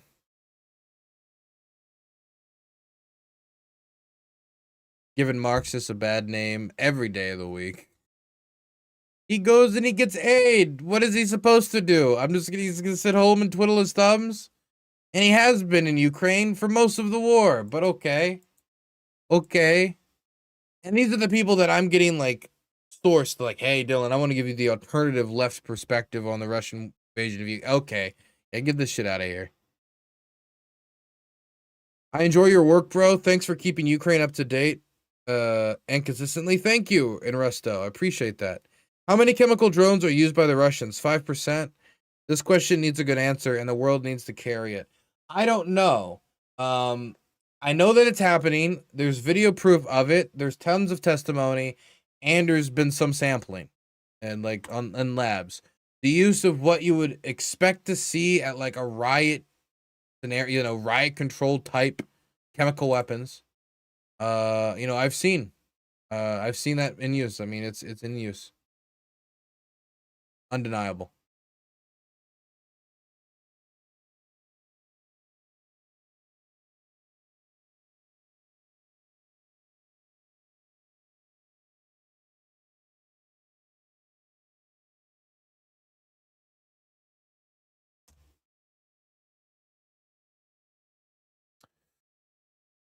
Okay, where do we go next? Can I just quickly say, this dude, I don't know if you guys have seen him, John Kokaraku. I don't really know how to say his last name, but he's supposed to be like a CIA agent who's like spills all the beans on the CIA. But he doesn't say anything particularly revolutionary. And you know, something I've noticed is like sometimes he's just like spouting like complete horse shit. And then I noticed, hey, that's interesting. Here he is on the deep state, on Russian state TV, with avowed anti-Semite, damn Blitzarian. Like, the boy would be in the Fourth Reich if he could. What's going on here? I'm a nobody, but I've begun getting death threats. And my most recent death threat, the guy signed his name to it and put his email address, like he wants to engage me in some kind of, you know, death struggle or something. Gotta say, that is kind of cool. Fuck you, die. Signed, Dylan Burns. That's a good clip, by the way. But no, but I don't know, man. Kind of hard for me to hate that. Thank you for the $10, Degenerate Liberty. I appreciate that. Thank you. I just noticed that. Thank you so much. Outside of the tier 2 sub, I think that's the biggest dono on site chat today. Thank you. I appreciate that. Degenerate Liberty always coming through with the support. And he's a prominent rabbi from New York City. He runs a nonprofit that treats Jewish children with cancer, not anybody else's children, just Jewish children with cancer. And he's wishing me death, not just death to me, but death to everybody like me. How many children is he treating with cancer? I'm sorry. And what, we're supposed to just take it? That if we don't fall into line, like Randy Fine, in support of the Israeli government, not even just Israel, but the current Israeli government, then we are anti-Semites. Wow. But really some revolutionary talking points there. Okay, I think next we can talk about Trump's statement that he's got a great settlement with Iran. So he said that this is going to be worked on over the weekend. The Iranians haven't confirmed anything as finalized or close to being finalized, but Trump released a statement as we were going live. In fact, you know, I saw this getting circulated around. This was about 2 hours before we went live that this started going out there, that he has found a settlement, a great settlement, in fact, with Iran, and aims to have the deal signed by the weekend. This is at the same time that the United States and Iran is engaged in tit-for-tat strikes after the downing of an American helicopter by a suspected Iranian drone off the coast of Iran. We just made a great settlement of the war with Iran, and we're going to be subject to finalization of documents. We should get done over the next few days. Probably have a signing maybe in Europe. And most importantly, we have a deal that Iran will never have a nuclear weapon. The strait will officially open as soon as we sign, which could be soon, very soon, maybe over the weekend, in Europe. I won't be able to be there, but JD will be there, Vice President, and some of the people. Steve Witkoff did a great job. Jared. Effectively, he says that right now, this agreement is subject to the finalization of documents, that there will likely be a signing in Europe soon. maybe over the weekend, adding that he will not be there, but Vice President J.D. Vance will, adding that the whole Middle East is happy. What is your reaction to these remarks, and how optimistic are you, Congressman, that this deal is actually going to be finalized, given that we've heard some of this from President Trump before? Well, this is apparently the 37th time that he has said that Iran's at the table, they're making a deal, and the war will be ended. 37 is crazy. This is the same administration. Do you think we'll get to 50 and he can like redeem it for a Dairy Queen? That said the war was terminated way back on May 1st. It's June. It's in June, folks. You know, this is the same president who has demanded the unconditional surrender of Iran. Unconditional surrender means no conditions. There are no documents to be signed, things to be exchanged, no transaction. I mean, he sounds like he's making a real estate deal here, buying a casino that he can bankrupt or something, not actually doing what we need to do to get the world economy out of the strangling grip of Iran. So we just can't trust anything that he's saying. Maybe there will be a deal, maybe there won't. So far, 37 out of 37 times thus far, there's been no deal, even though he's promised there would be.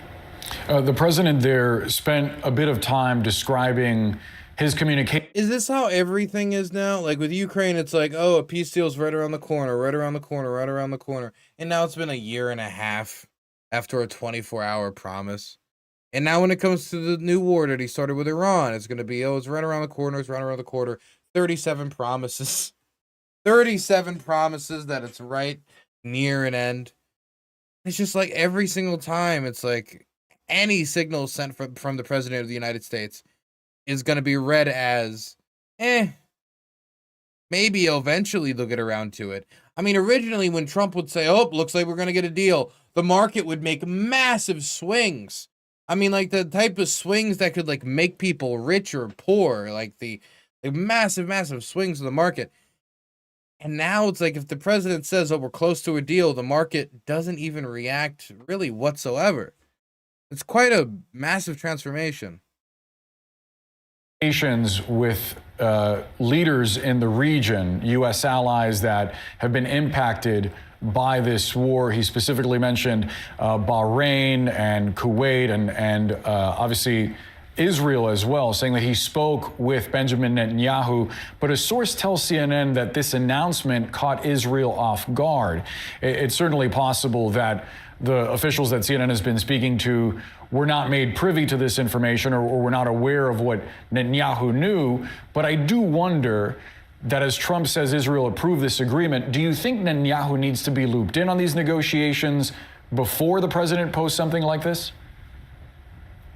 Well, if you remember, when the initial ceasefire, as they've called it, although it's a farce of a ceasefire, but when the initial ceasefire was put into place, it was very clear from Pakistan and Iran's perspective that that meant Israel was to cease operations in Lebanon. But apparently, Netanyahu didn't get that memo, because they continued operations in Lebanon, and that's the excuse that Iran has often used for continuing the war. So the reality is that he does need to get everybody on the same page here, because it's not just the United States acting unilaterally, and he doesn't seem to be able to do that. Taking the president at his word that there will be a signing, perhaps even this weekend in Europe, what questions do you have about the memorandum of understanding, and what concerns do you have potentially about what's in it? Well, fundamentally, what are we giving the Iranians in this deal? What is this so-called transaction that he's talking about? It doesn't sound like unconditional surrender to me. Far from it. What are we giving to them? How many billions of dollars in blood money are we essentially paying the Iranians to reopen the strait? What are the conditions under which their nuclear program will be dismantled? You know, one of the reasons it took the Obama team so many months, 2 years about, to negotiate the Iran nuclear deal under President Obama is because we had very intrusive inspections. So Iran could not get away with breaking the deal. We were in their nuclear facilities. We had constant electronic monitoring. We had international observers. That's why it was effective. That's why even the first Trump administration certified that Iran was following that deal. Well, if those things don't exist under this new plan, then Trump can have a formal signing ceremony. Here's the things that Trump needs to have, right? Number one, Iran can't have a nuclear weapon. If they have a nuclear weapon once this is all over, then I don't what was any of this for? I mean, they talked about like regime change at the start. They talked about many things, but the one thing they talked about most consistently was an atomic weapon and its enduring threat to the United States. So they give up their atomic weapon, whether it's given up directly to the United States, which is what Trump would prefer, or they give up their enriched material to a third party country. Ultimately, I don't think the American people are going to care all that much if it's given to America or if it's given to a third party country, as long as that third party country has reasons to not just give it back at the drop of a hat once the Iranians ask for it. So I think if he could get that, as well as a lack of a sunset provision, so that would mean, that they're not going to be like in 15 years saying, oh, well, the agreement expired, we can make atomic bombs now. If he could achieve those two things, the latter, Obama wasn't even able to get, even though they likely would have renegotiated and extended the agreement, then I think that would allow them to move on from this war. If they don't get that, if they get anything beneath that level, even if it's something that looks somewhat similar to Obama's Iran deal, this is going to look like a failure. Either from a failure from why did you scrap the Iran deal in the first place, a failure from like what did Americans give their lives for, what was all this expense for, what was the pain at the pump for, if we're just back to where we started, and especially if they can't get anything on an atomic bomb, then, well, fuck. I don't know, go to a different school. Forget you ever went to this one.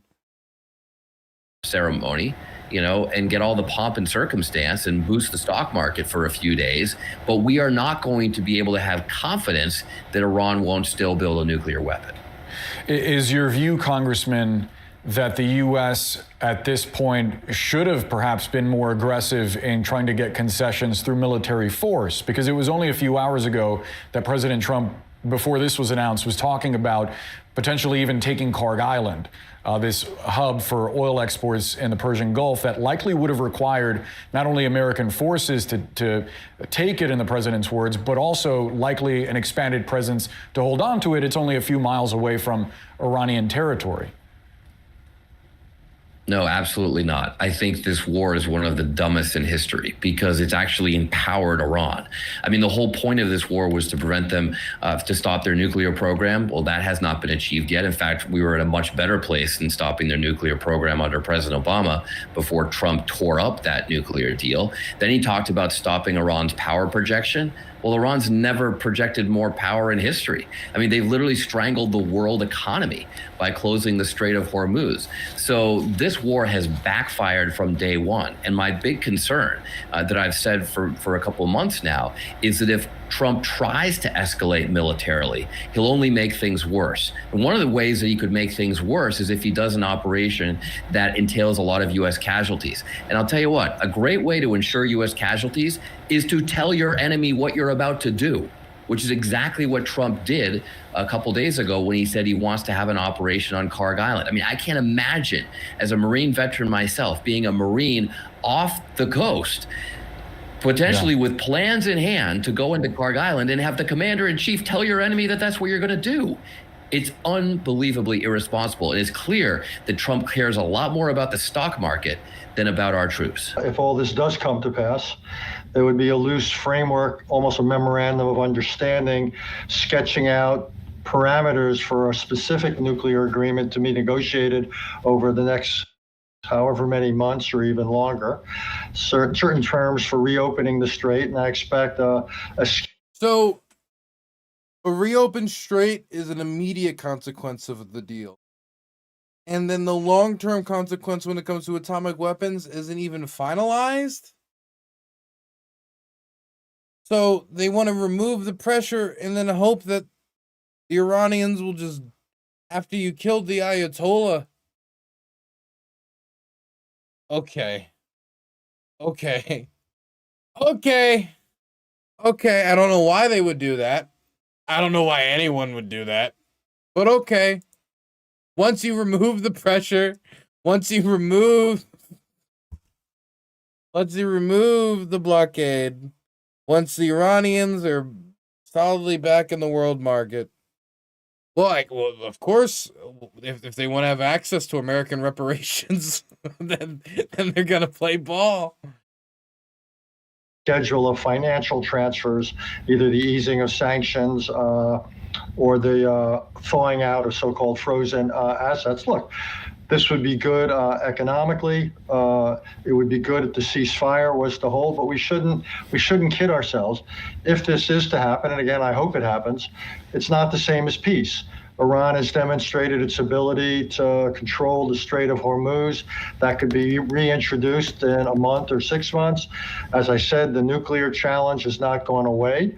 It's going to be an open-ended one for essentially years to They said mission accomplished on the first day, man. come. There's still the question of Iranian support for radical groups like Hamas, Hezbollah, the Houthis. There's the question of... And they said that was going to be fixed by the end of this too. Didn't even touch that. Hell, the Iranians are trying to dictate that there can be no peace without a ceasefire in Lebanon as well.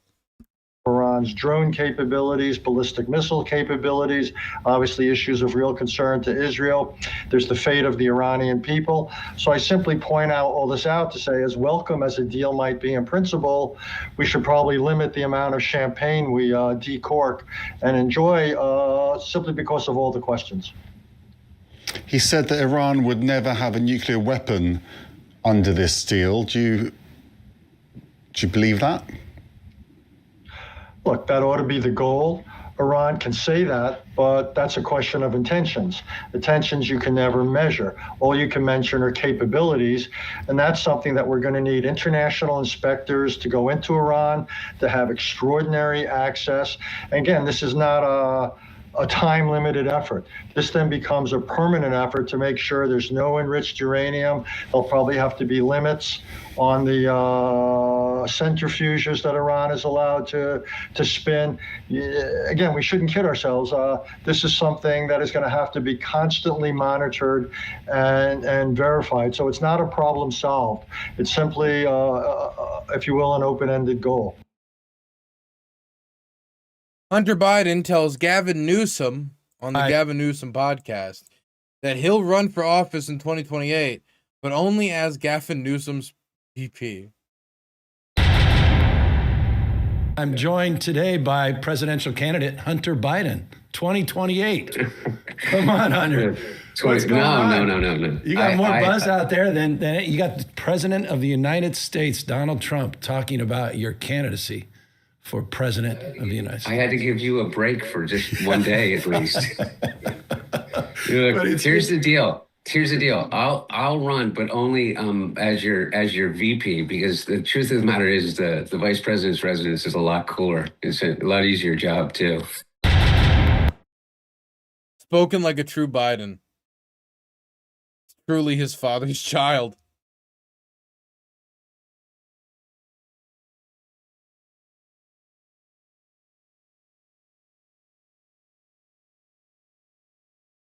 Okay.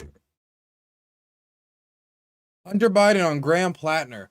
I have not heard anything in any way that would say to me that he is an abusive, misogynistic, anti-Semitic, or racist person. I have heard this from Graham Plattner, though, that he thinks we should all have free health care. I have heard this from Graham Plattner also, that he thinks that we have to radically change our politics. I have heard this from Graham Plattner, that working people are getting fucking screwed. Source Politico. God damn, Hunter Biden is scarily good at this. I'm telling you, that old draft Hunter Biden to run committee that I started, I need to get that up and running again.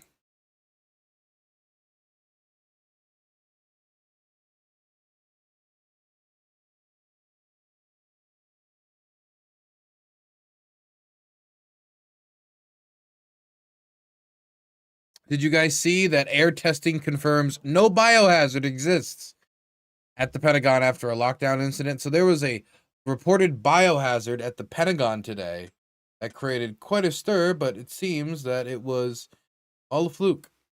Normal operations have resumed at the Pentagon after the building was earlier placed on lockdown following the detection of an air quality issue that sent hazardous material hazmat response teams to the scene. The building systems detected on Thursday morning a potential air quality issue, prompting immediate precautionary safety measures and evaluation. Subsequent testing confirmed no hazard exists, and normal operations have resumed. Police in the building had been wearing gas masks and full chemical protective gear during the incident, according to U.S. media. The Pentagon was assisted by Arlington Fire and EMS, who posted on social media that they were responding to hazardous materials incident. Well, happy day. Nobody's hurt. Only thing that is taxpayer money.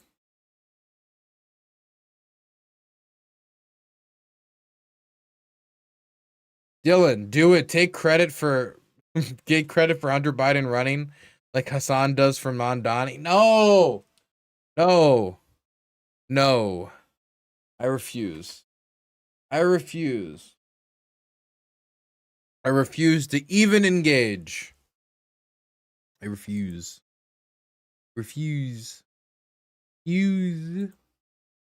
Okay. Next. Do we talk about the blue wave? Actually, before we talk about the blue wave, I do want to throw out there that they are still using the Biden administration talking point, as in the Biden administration caused current conditions, going almost 2 years into the administration as we're about to go into the midterms. This is not going to work the next few months.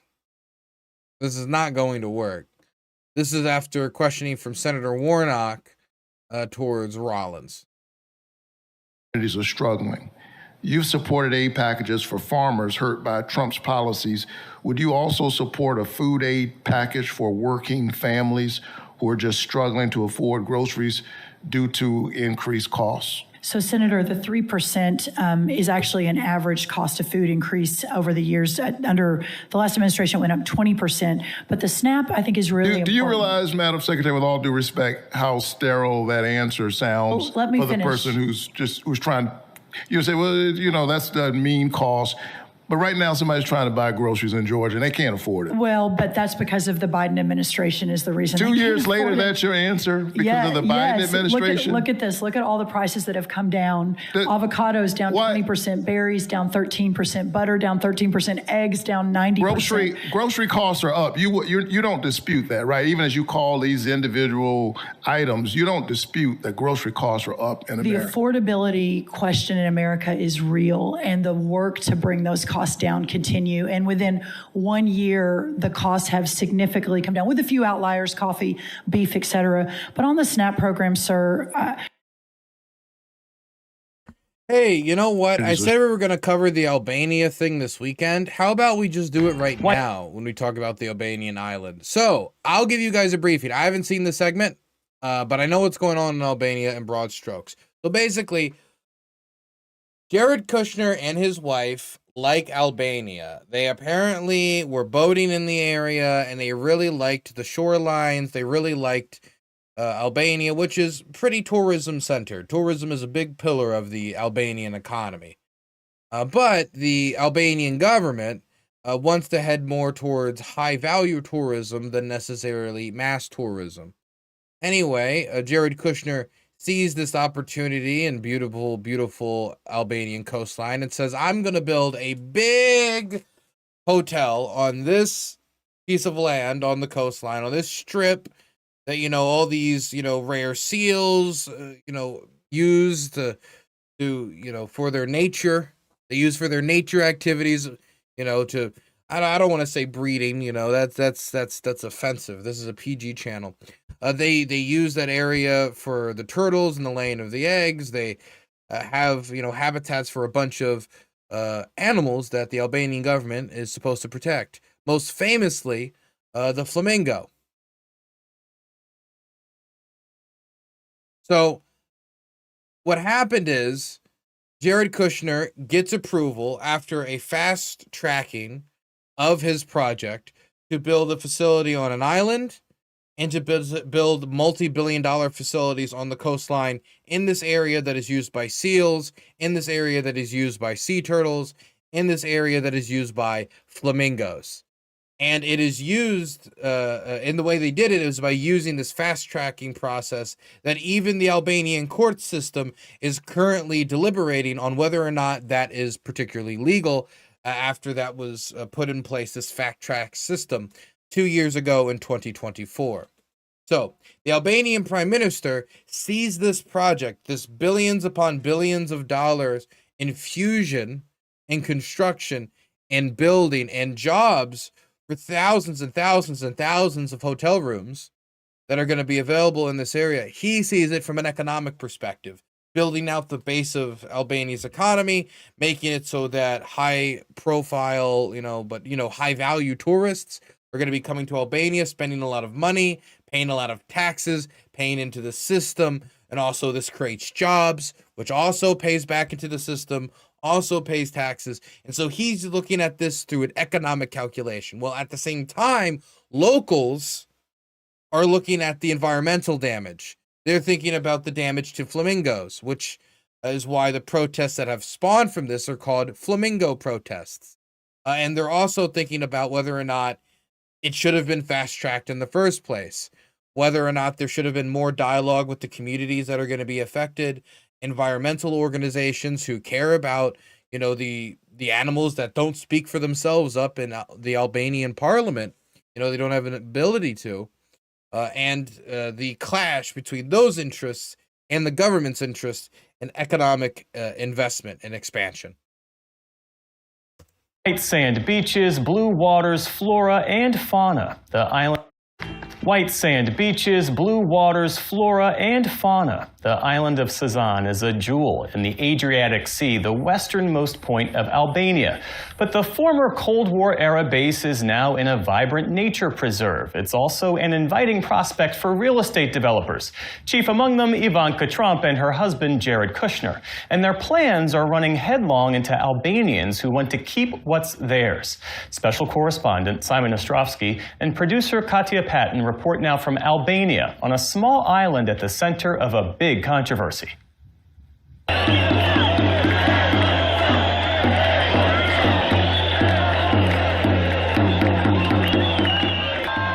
That's Albania's national gang sign, by the way. It's like the double-headed eagle, basically. The idea, which is on the black eagle on their red flag. Week 2 of the biggest protests in Albania in years. And most of the people out here want to speak out against corruption in their government. But there's also a sense of disappointment with Albania's biggest ally, America, and the way members of Donald Trump's family are treating this country. This is the video that sparked the uprising people are now calling the Flamingo Revolution.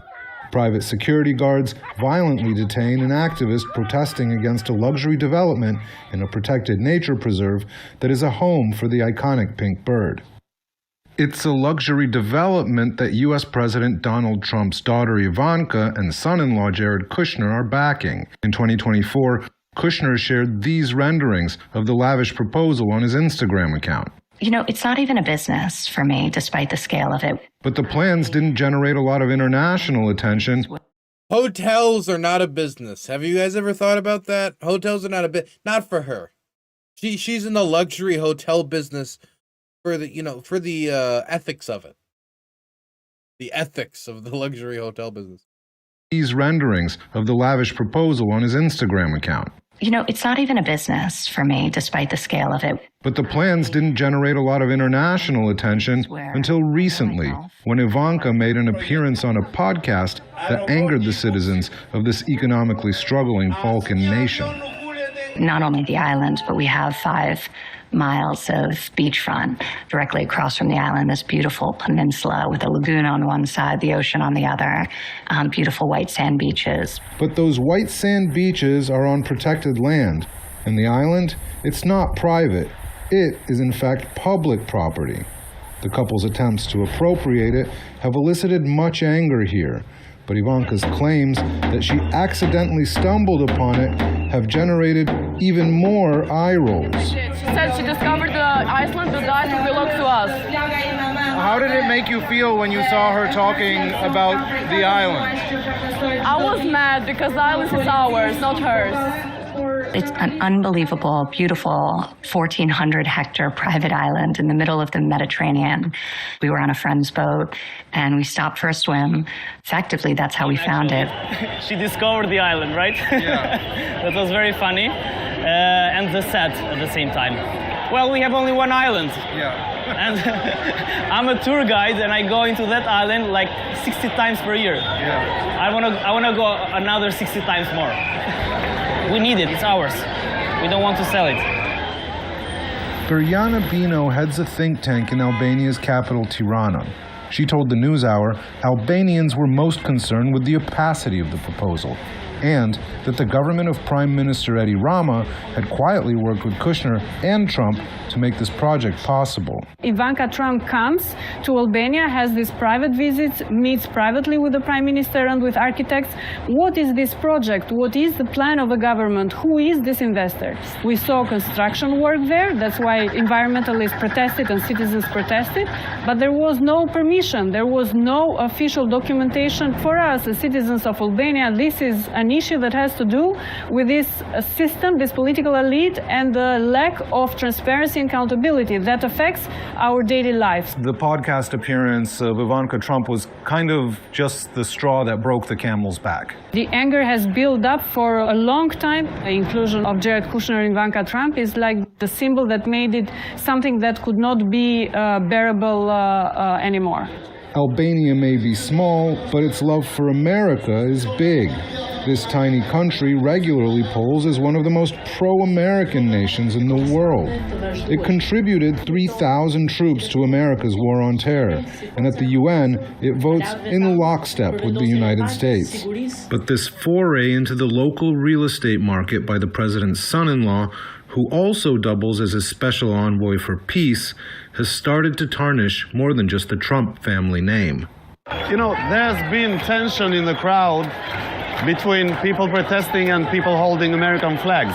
Yeah. Because basically what we are against right now is this American investment, if that's what it is. But we are against the president's daughter and his son-in-law investing in our cause. People here for when I talk to people about like America's reputation, like when I talk to Trump supporters and I say, yeah, no, like the world views us differently. Like there is there's clear polling data on this, like on how the world views us differently while Trump's in power, when he's not in power. This isn't just due to just like his general like offensiveness. This is also due to the way and how he engages, how his family engages, the reputation he's built, you know, the lack of credibility, him going back on his word, promises that he makes that he doesn't like turn into anything. When I make these statements, like they don't want to do anything until it becomes too late. Like when I talk to somebody about the fact that China's polling better in certain polls now than the United States, like more positively viewed on the world stage than the United States right now, it was like, oh damn, well I don't like that, but at the end of the day, like But if I was to say before that point, hey, you know, we might poll worse than China.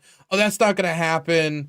I mean, obviously if that would happen, we'd want to try to avoid that scenario. But now that we're there, it's like, well, you know, it's kind of like you boiled the frog a little bit there. You slowly accumulated themselves to the global disdain to the point where, oh, we dislike more than the Russians, or we dislike more than the Chinese. Doesn't really matter. Doesn't really matter if anybody likes us. Soft power, like on the world stage, dislike on the world stage, none of it matters. What matters is guns and whether our economy's big. Very simplistic view. Very simplistic view, very chauvinistic view of what America is and how the world views it. American investment, if that's what it is. But we are against the president's daughter and his son-in-law investing in our cause. People here for a long time looked up to America. Do you think they still look up to America in the same way? What Albanian people and most of European people love about America is their principles. So the land of the free and democracy. It is very sad to see the American government not stand up to them. Albanians expect more from one of their closest allies, says Robin Brooks. She's a global policy professor and a former U.S. National Security Council director for the Balkans and Central Europe. So we have extreme influence in this country that is predicated on what historically has been our shared values and our shared commitment to democracy, democratic institutions, and rule of law. So when the United States is investing in a way that is not transparent and seems potentially to violate Albanian law, it tarnishes our image with the people of Albania and with and our ability to exercise that leverage in the future. For now, the billion-dollar project continues as the White House claims the private business activities of Kushner and the president's daughter have nothing to do with the administration. That's no consolation for people like Yanni Vorspi. He's an ecologist with an environmental watchdog in Albania and showed me around the protected area. It's a city, 10,000 rooms. It's going to completely alter the face of this entire place. Yep, so we don't talk anymore about negative effects on nature. It's wiping out nature. And we're talking about the only island that Albania has. Repeat that again. You're saying this is Albania's only island, and that's the one they want to make private? Yes, exactly. That only island is now at the center of furious public debate, as many here fear for the future of one of the country's most pristine places. For the PBS NewsHour, I'm Simon Ostrovsky in Zvernets, Albania. Good reporting. Good reporting.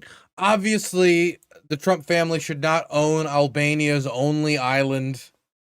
Feels a little ridiculous to say this out loud. Look, if they want to make a hotel, they can make a hotel.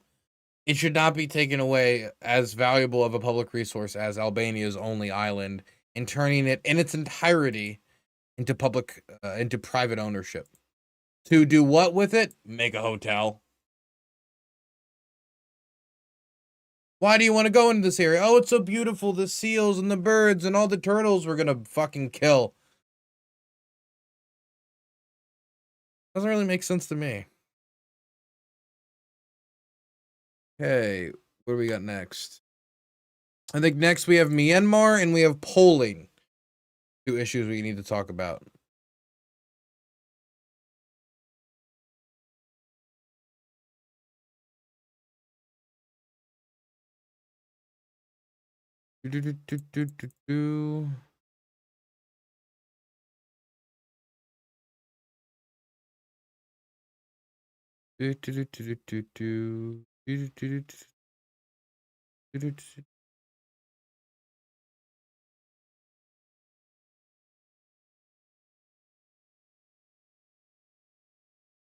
Okay, so I want to talk about this Emerson poll, because this Emerson poll really is something.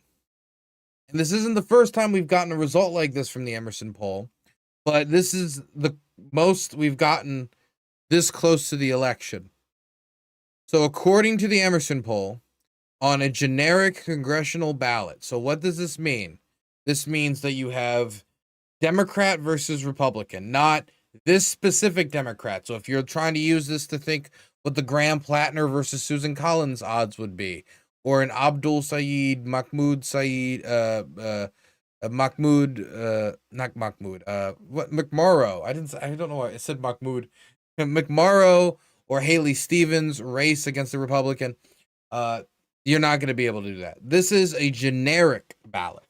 But on a generic ballot, Democrat versus Republican, that's all the voter knows.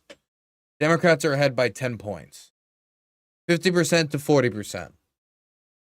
This is also alongside a disapproval rate of Donald Trump that is under 40%, at 39, which is still not into the low 30s, starting to brush against the high 20s. That would probably be necessary for Donald Trump to have a massive trust crisis, massive crisis in like public confidence, but is enough to make him nervous about the results of the midterm, certainly. This 10-point difference is not the first time we've seen it. If you go back to July, August, October of last year, you could see that the percentages were 44% Democrat, 42% Republican, 43% Democrat, 43% Republican. These are very, very close margins. Then in January of this year, those margins started to change. 48% Democrat, 42% Republican. Then in February after that, 50% Democrat, 42% Republican. Going to a number that is similar to now in April, only in April of this year, 50% Democrat, 40% Republican, a 10-point difference. And now in June, where you've stayed steady, with last month being 50 to 41, this month being 50 to 40. That means for 3 months now, we've had it, roughly speaking, be a 10-point gap between Democrats and Republicans on the congressional ballot. Now, there's a bunch of other data here that I thought was fascinating as to where did this loss in trust in the Republican candidates go. And I mean, you could see it in a few areas: independents, men, women, minority groups that Trump had made big inroads with, black voters, Latino voters. But what was really interesting is young men and men, which had before, time and time again, Donald Trump had performed quite well with. He's now actually polling in the negative when it comes to this group. That's not good. That's actually really bad.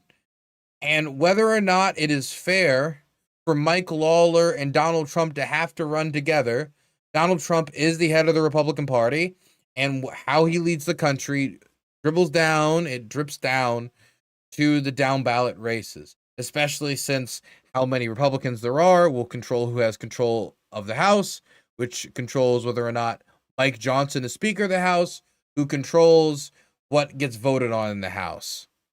So the difference between just having a vote on a support package for Ukraine versus having to go through a discharge petition process that then scares a bunch of people off due to the taboo nature of going around the Speaker of the House.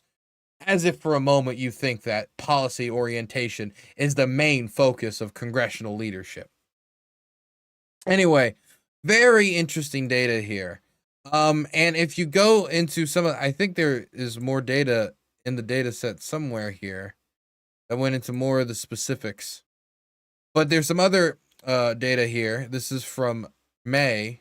This is from before, that talked about a potential Democratic primary. And you can see Emerson actually had Pete Buttigieg at 18%, Gavin Newsom 16%, AOC 11%. This is the best numbers I've seen for Pete Buttigieg. Now let me see that black support. Let me see the numbers on that black support. Still need to see them numbers. I mean, to continuously get statistically zero black support, which of course is not the case. Statistically, it'd be very, very difficult to get no support.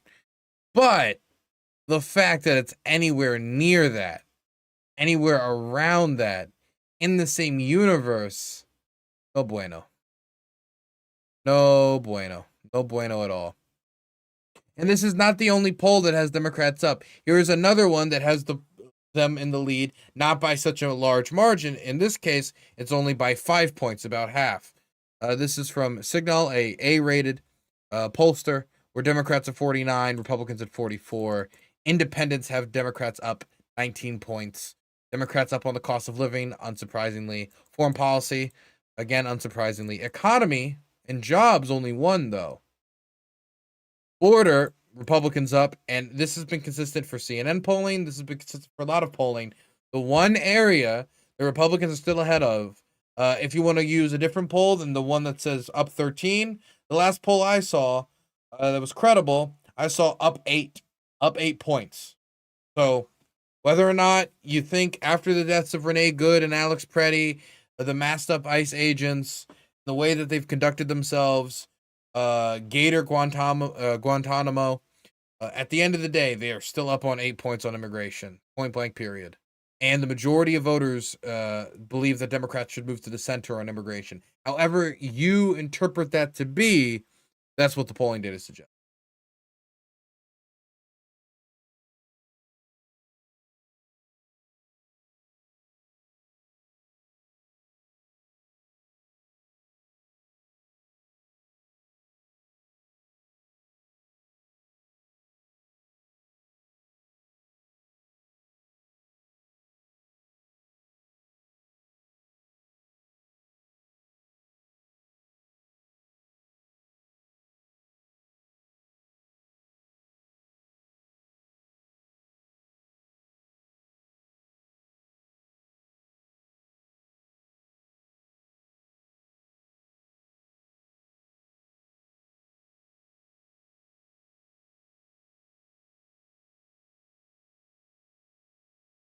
Okay. Next, I think we can talk about Myanmar now. I think we're open to talk about Myanmar. Actually, let me look at chat, see if there's anything in chat you guys want me to respond to. Gotta remember, interactive experience. I have never heard so much anti-Trump talk among commercial fishers as this year. 0 Trump flags. I think if there's one area tariffs is going to hurt, it's going to be commercial fishing. Yeah, polls are cool and all until Elon rigs an election for Trump. Well, we'll see him pull that off.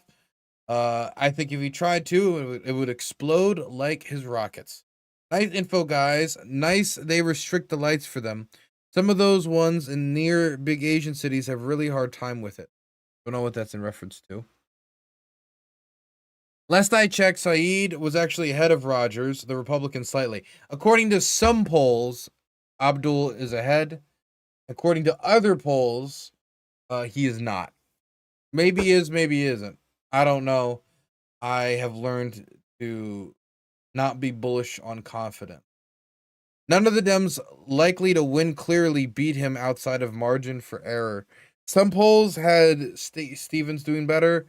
Some polls had McMurrow doing basically roughly the same.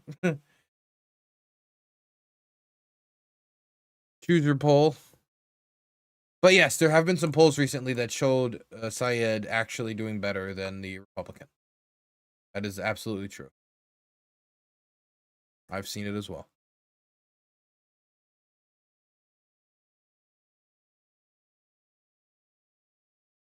Okay, so there's a few things I want to talk about. Number one, the war in Myanmar is no closer to a conclusion. The war is continuing to rage. The rebels, the PDF, as well as ethnic militias, continue to fight with the armed forces of the junta that overthrew the democratically elected government of Aung San Suu Kyi years ago now. And they continue to take bases. They continue to seize weapons, as you can see on your screen, and other weapons materials, and kill soldiers of the junta and take prisoners of war, take deserting soldiers. On the other hand, the aspect of the air war is as brutal as ever. The military junta continues to use airstrikes as a weapon to both stem the tide of rebel advance, but also in order to terrorize villages that supports the rebels. The government has retaken some territory that has been lost, and over the last year, the general trend for territorial control when it comes to the rebels has even been stagnant, and in some instances has actually been the loss of territory. Still, they had to expend material in order to do that. The government still has never been as insecure as it looks right now, and the government is trying to struggle for international solidarity, international recognition, some crumb of credibility that it doesn't necessarily get from its own people. But they have pushed back on some fronts. And this idea of a never-ending tide of rebellion that slowly moves forward and forward and forward until eventually it envelops the entire state of Myanmar and then creates a new state. It's going to be a much longer, arduous process than that, most likely. Most likely. Well, let's read a few articles that I thought might be of some value. We're not going to read all of them, but we're going to read some of them to give you guys some information on what's going on in Myanmar. This is from the Irrawaddy, which is the most in-depth English-speaking publication covering affairs in Myanmar. The regime is trying to lobby the United States to use Donald Trump's seeming ambivalence towards democracy, liberal values, democratic elections, the peaceful transfer of power, against military coups, trying to use it against the United States in order to wiggle itself into a favorable position, hoping that Donald Trump's lack of focus on human rights and democratization will allow them to normalize with the United States when the previous administration, the Biden administration, placed select sanctions on officials in the junta. So I don't want to read this whole article, obviously, because it's a pretty long one.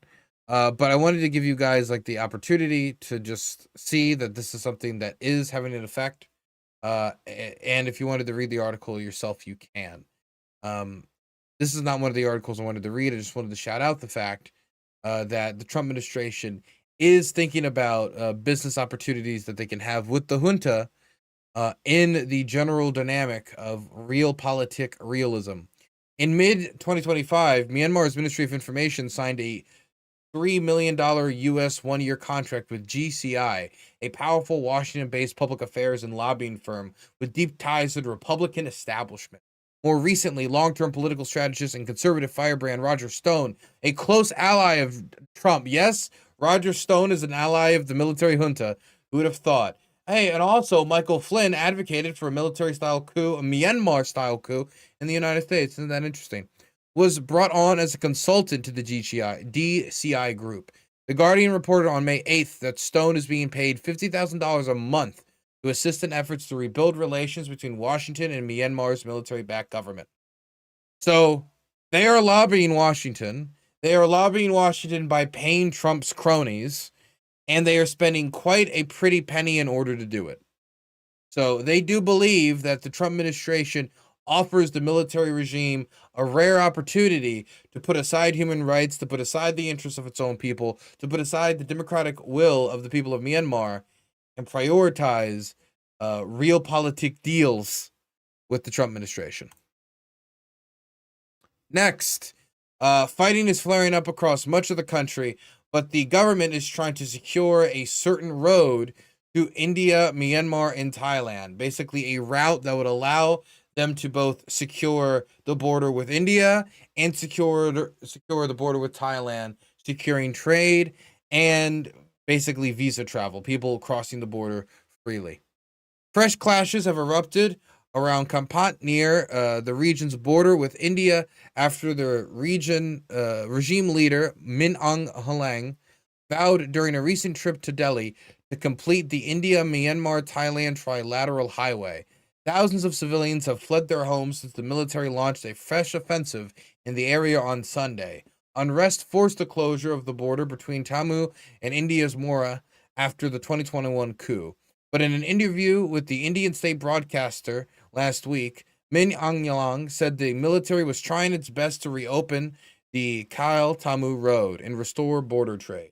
Soon after, the military launched its three-pronged assault on Kampat, which has been under the control of the People's Defense Forces since November of 2023. Local sources said the army has deployed large numbers of troops from Kale in the south and Tamu in the north to seize and secure the road, which runs parallel with the Indian border at a distance of around 5 kilometers. The town lies 44 kilometers from Tamu and is a key node of the incomplete 1,360-kilometer highway that will link India to Thailand's Mae Sot via Kaliwa, Mania, Malawi. Oh my goodness, so many locations here. Bago, and many, many others. And of course, Mawadi. Except for Kelwa, all are under military regime control. Regime troops pushed Matlai, Naga, and militias and took certain villages on the outskirts of Kampat on Thursday. Aid workers said thousands of civilians fled in the direction of India. Locals from more than 20 villages have fled since June 7th.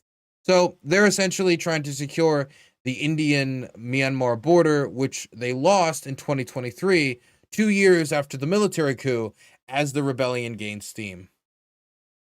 Dylan called us sewer chat yesterday, but we were established as gutter chat before sewer chat existed. I'm sorry that I'm forgetting the fundamental doctrines about how site chat is better than you.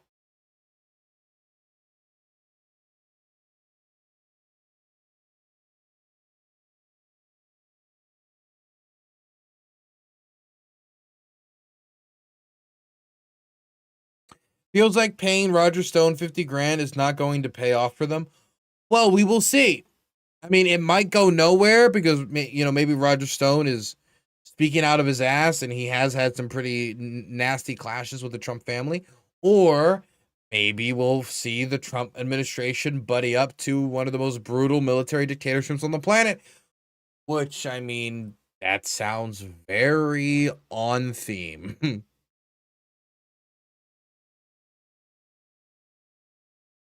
That sounds as Trump can be. Okay. Global Union urges sanctions on Myanmar regime over labor abuses. A global union of workers from 550 affiliated unions in 130 countries on Tuesday urged the International Labor Organization and its constituents to impose sanctions on and cut diplomatic ties with and end preferential trade agreements with the Myanmar regime. The call followed the International Labor Conference's special sitting on the application of standards to address the Myanmar regime's violation of freedom of association and forced labor, as set out in the ILO Conventions number 87 and 29. The ILC is the decision-making body within the ILO that sets international labor standards and border policies. Rights groups said that the Myanmar regime, since seizing power in a 2021 military coup, has driven the national economy into catastrophe and has caused an unprecedented crisis for Myanmar's nearly 1 million garment workers across Yangon, Bago, and other regions.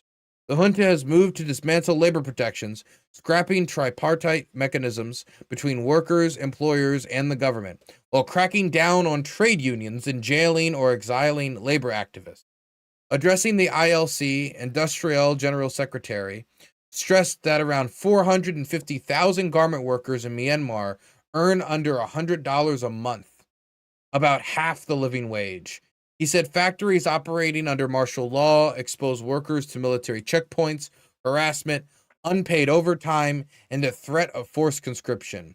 And a 2023 ILO Commission of Inquiry urged an immediate end to violence and torture targeting union leaders, calling for the unconditional release of detained trade unionists and dropping of criminal charges and a halt to the military's use of force and child labor. So look, the military regime in Myanmar not only does it know not how to manage its country's borders and get its country under control, it also does not know how to manage the economy. The military companies by which they have profited off of and gouged off of from years did not give them the knowledge in order to manage the economy as a whole, or its trade with India, its trade with Thailand, its trade with the wider world, or even inter-region trade as the country continues to destabilize.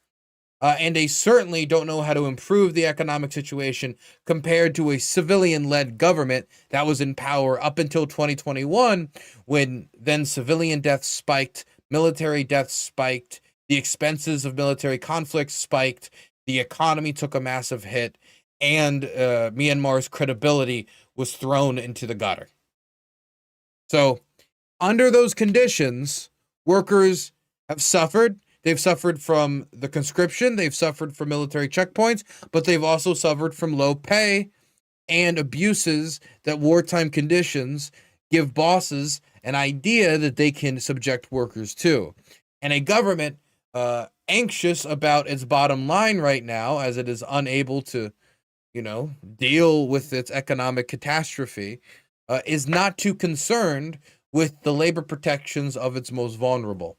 Which is why unions need to be able to be concerned about it regardless. They need to be able to operate freely, and there needs to be international labor solidarity. Cash-strapped Myanmar regime in money printing frenzy.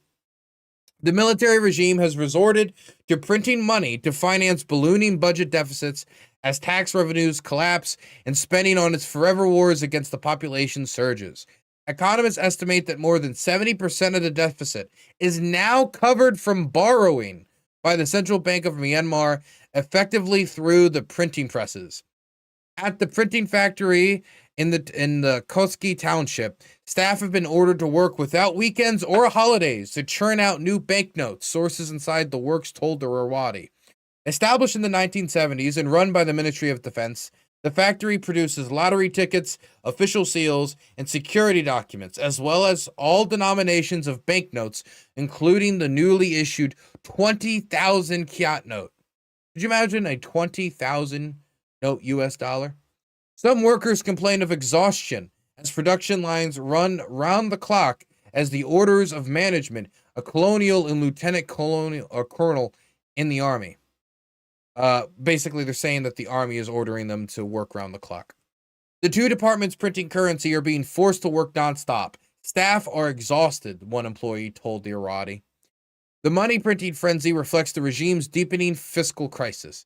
Nationwide, there is simply no more tax to collect. leaving the regime dependent on newly printed notes to fund its murderous military operations, on top of having to pay for a massive government apparatus. Australian economist Sean Turnbull, a one-time advisor to the ousted National League for Democracy, believes that over 70% of the deficit is now financed by printing money. Well, I'm sure there's no economist class that would tell you otherwise as to why that's a bad idea. Since the coup, Myanmar's budget deficit has expanded at a pace unmatched by other sectors. In fiscal year 2021-2022, military spending stood at 1.7 trillion kyats, rising to 5.6 trillion in 2023 to 2024, both due to not only its rising amount of investment, but also due to a general devaluation of the currency. Since then, the regime has stopped disclosing the figure. The national budget hit a record 41 trillion kyat in 2024 to 25, and financial experts estimate the defense consumes at least 30%. For comparison, in Russia, it's about 40, a little bit over 40. Not least to fund the mass conscription drive. Under the democratically elected NLD government in 2019 to 20, defense accounted for 10.4% of the spending and 3% of the GDP. The junta's own fiscal policy statement for 24 to 25, published by the Ministry of Planning and Finance, projected a deficit of 7.8 trillion kyats, equal to 5% of GDP. It admitted that financing would require heavily domestic borrowing and central bank credit, a euphemism for money printing. But without an increase in production, the flood of new notes has only driven the kyat's value down and has worsened inflation in Myanmar. The World Bank estimates Myanmar's annual inflation rate is at a staggering 30 to 35%, with basic imports and essential goods raising at more than 50%. The Iran war has made matters even worse, driving up fuel prices more than 90%. The shadow National Unity Government estimated in 2024 that the regime had printed around 30 trillion kyats in the 3 years since the coup. It has been 2 years since then, meaning that likely trillion more have been printed.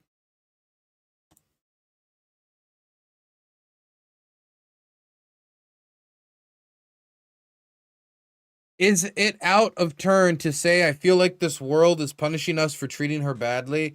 Now we're dealing with incompetent incompetent leaders. If you treat the world bad, if you push the world hard, the world will push you hard back.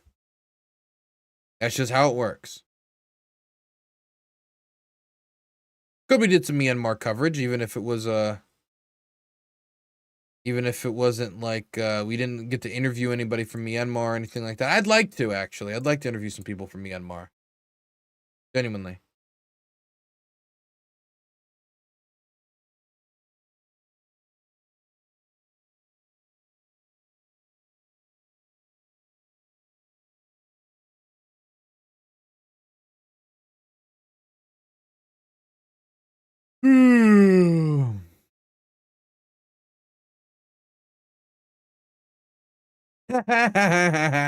Sorry, I just saw a really funny tweet. Look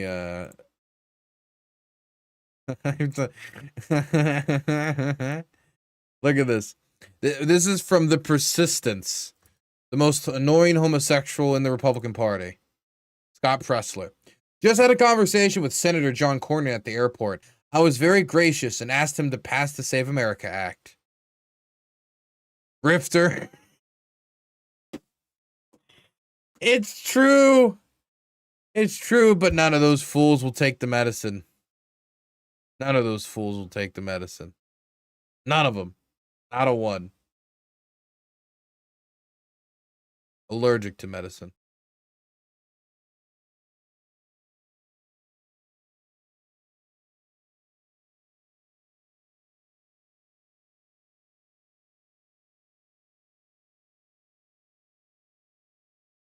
Can't even imagine a $250 banknote, let alone a $20,000 one. Yeah, it's pretty crazy. I mean, Myanmar's inflation is only going to get worse and worse and worse. The longer the war drags on, the better odd the rebels have. But the longer the war drags on, the more opportunities for destruction, obviously, that the country has to go through. Of course, it depends on how the war drags on, too. Myanmar has been in a perpetual state of conflict with ethnic militias for a very long time. So not a war on that scale, but a war on the higher scale post 21, involving much of the urban center that has gone to the countryside to engage in resistance against the junta, who has controlled all major population centers and urban centers.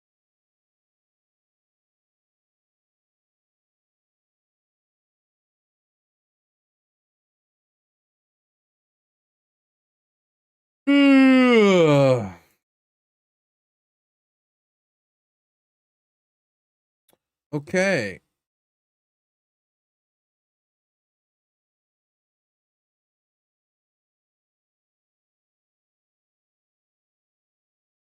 A lot of their ethnic movements kind of stall as soon as they secure the territory. That's essentially how it works, yeah. That the ethnic militias will take over the territory where their ethnicity is represented, and then they'll say, okay, we're Gucci. They essentially just do that in perpetuity.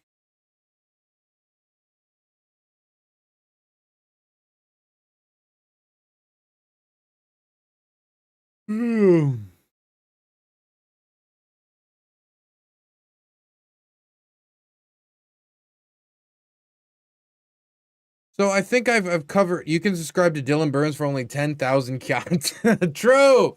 Go to DylanBurns.tv/donate and be sure to give your cat to the stream today, while it still has any value.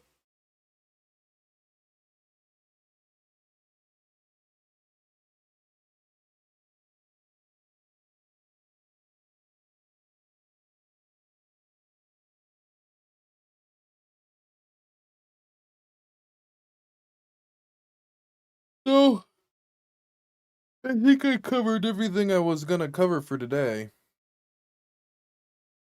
So tomorrow I'm trying to figure out what I do for Fridays, because Fridays at stream time, like basically an hour before stream is supposed to be, I have Track Ukraine meetings, and that kind of tends to drag on.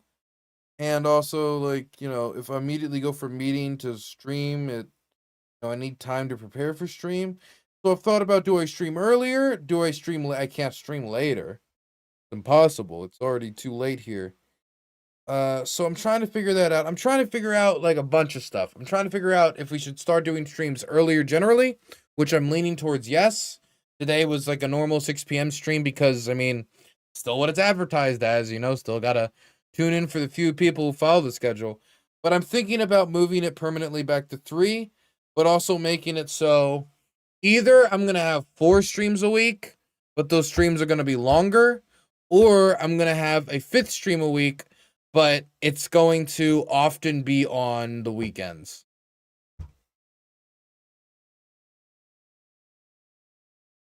So that's what I've landed at now that I have Track Ukraine meetings on Fridays, which I'm comfortable with. But I just got to figure out how to live with that, how to live around that, work around that.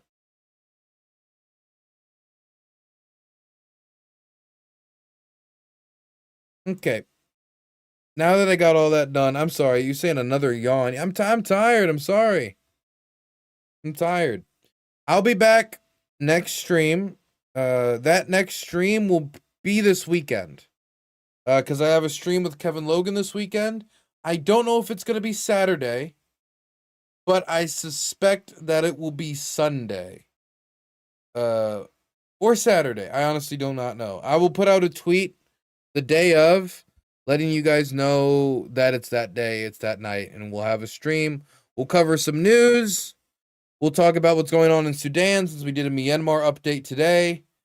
So Sudan is next, as well as Lebanon, as well as the Ukrainian frontline update, since we've done some general updates. But there has been some very interesting frontline updates that I have to be quiet about for now, just due to security reasons. And I'm just waiting for it to no longer be necessary for me to be quiet, so I can give you guys a bunch of updates about what's happening in the Donetsk region, which is, of course, where we're seeing the most activity when it comes to positions being taken, when it comes to the Russians and the Ukrainians. And yes, and the Ukrainians. Anyway, I'll see you guys next stream. Good night and good luck. Donate to DylanBurns.tv/donate. or Dylan Burns TV on Patreon, or drop your Amazon Prime in chat at zero cost to you, Twitch chat. You can follow me at DylanBurns1776 on Twitter and Dylan Burns TV across all other social media platforms, Instagram, Blue Sky, etc. If you are interested in what Ukrainian, what politicians think about Ukraine, how they vote on Ukraine, please go to www.trackukraine.com. Or follow our social medias at @TrackUkraine on Instagram, Blue Sky, or Twitter. You want to volunteer and support us in our efforts to, push politicians, American politicians, to take action on Ukraine? You can volunteer by emailing and asking to at wetrackukraine@gmail.com. That is wetrackukraine@gmail.com. We genuinely need more people working on graphics. We genuinely need more people working in the research team. And any assistance that you offer, if you reach out, we will respond. We will get you helping the cause, whatever you want to call it. We'd greatly appreciate it. That is, again, wetrackukraine@gmail.com. All lowercase. Good night and good luck, everyone. I'll publish the VOD immediately after tonight's stream, so you can access it and see any segment that you might have missed on the Iran settlement that Trump made, the drone war that keeps evolving, or the polling blue wave, or the Myanmar news update, or homosexuality in Ukraine, LGBT rights update in Ukraine.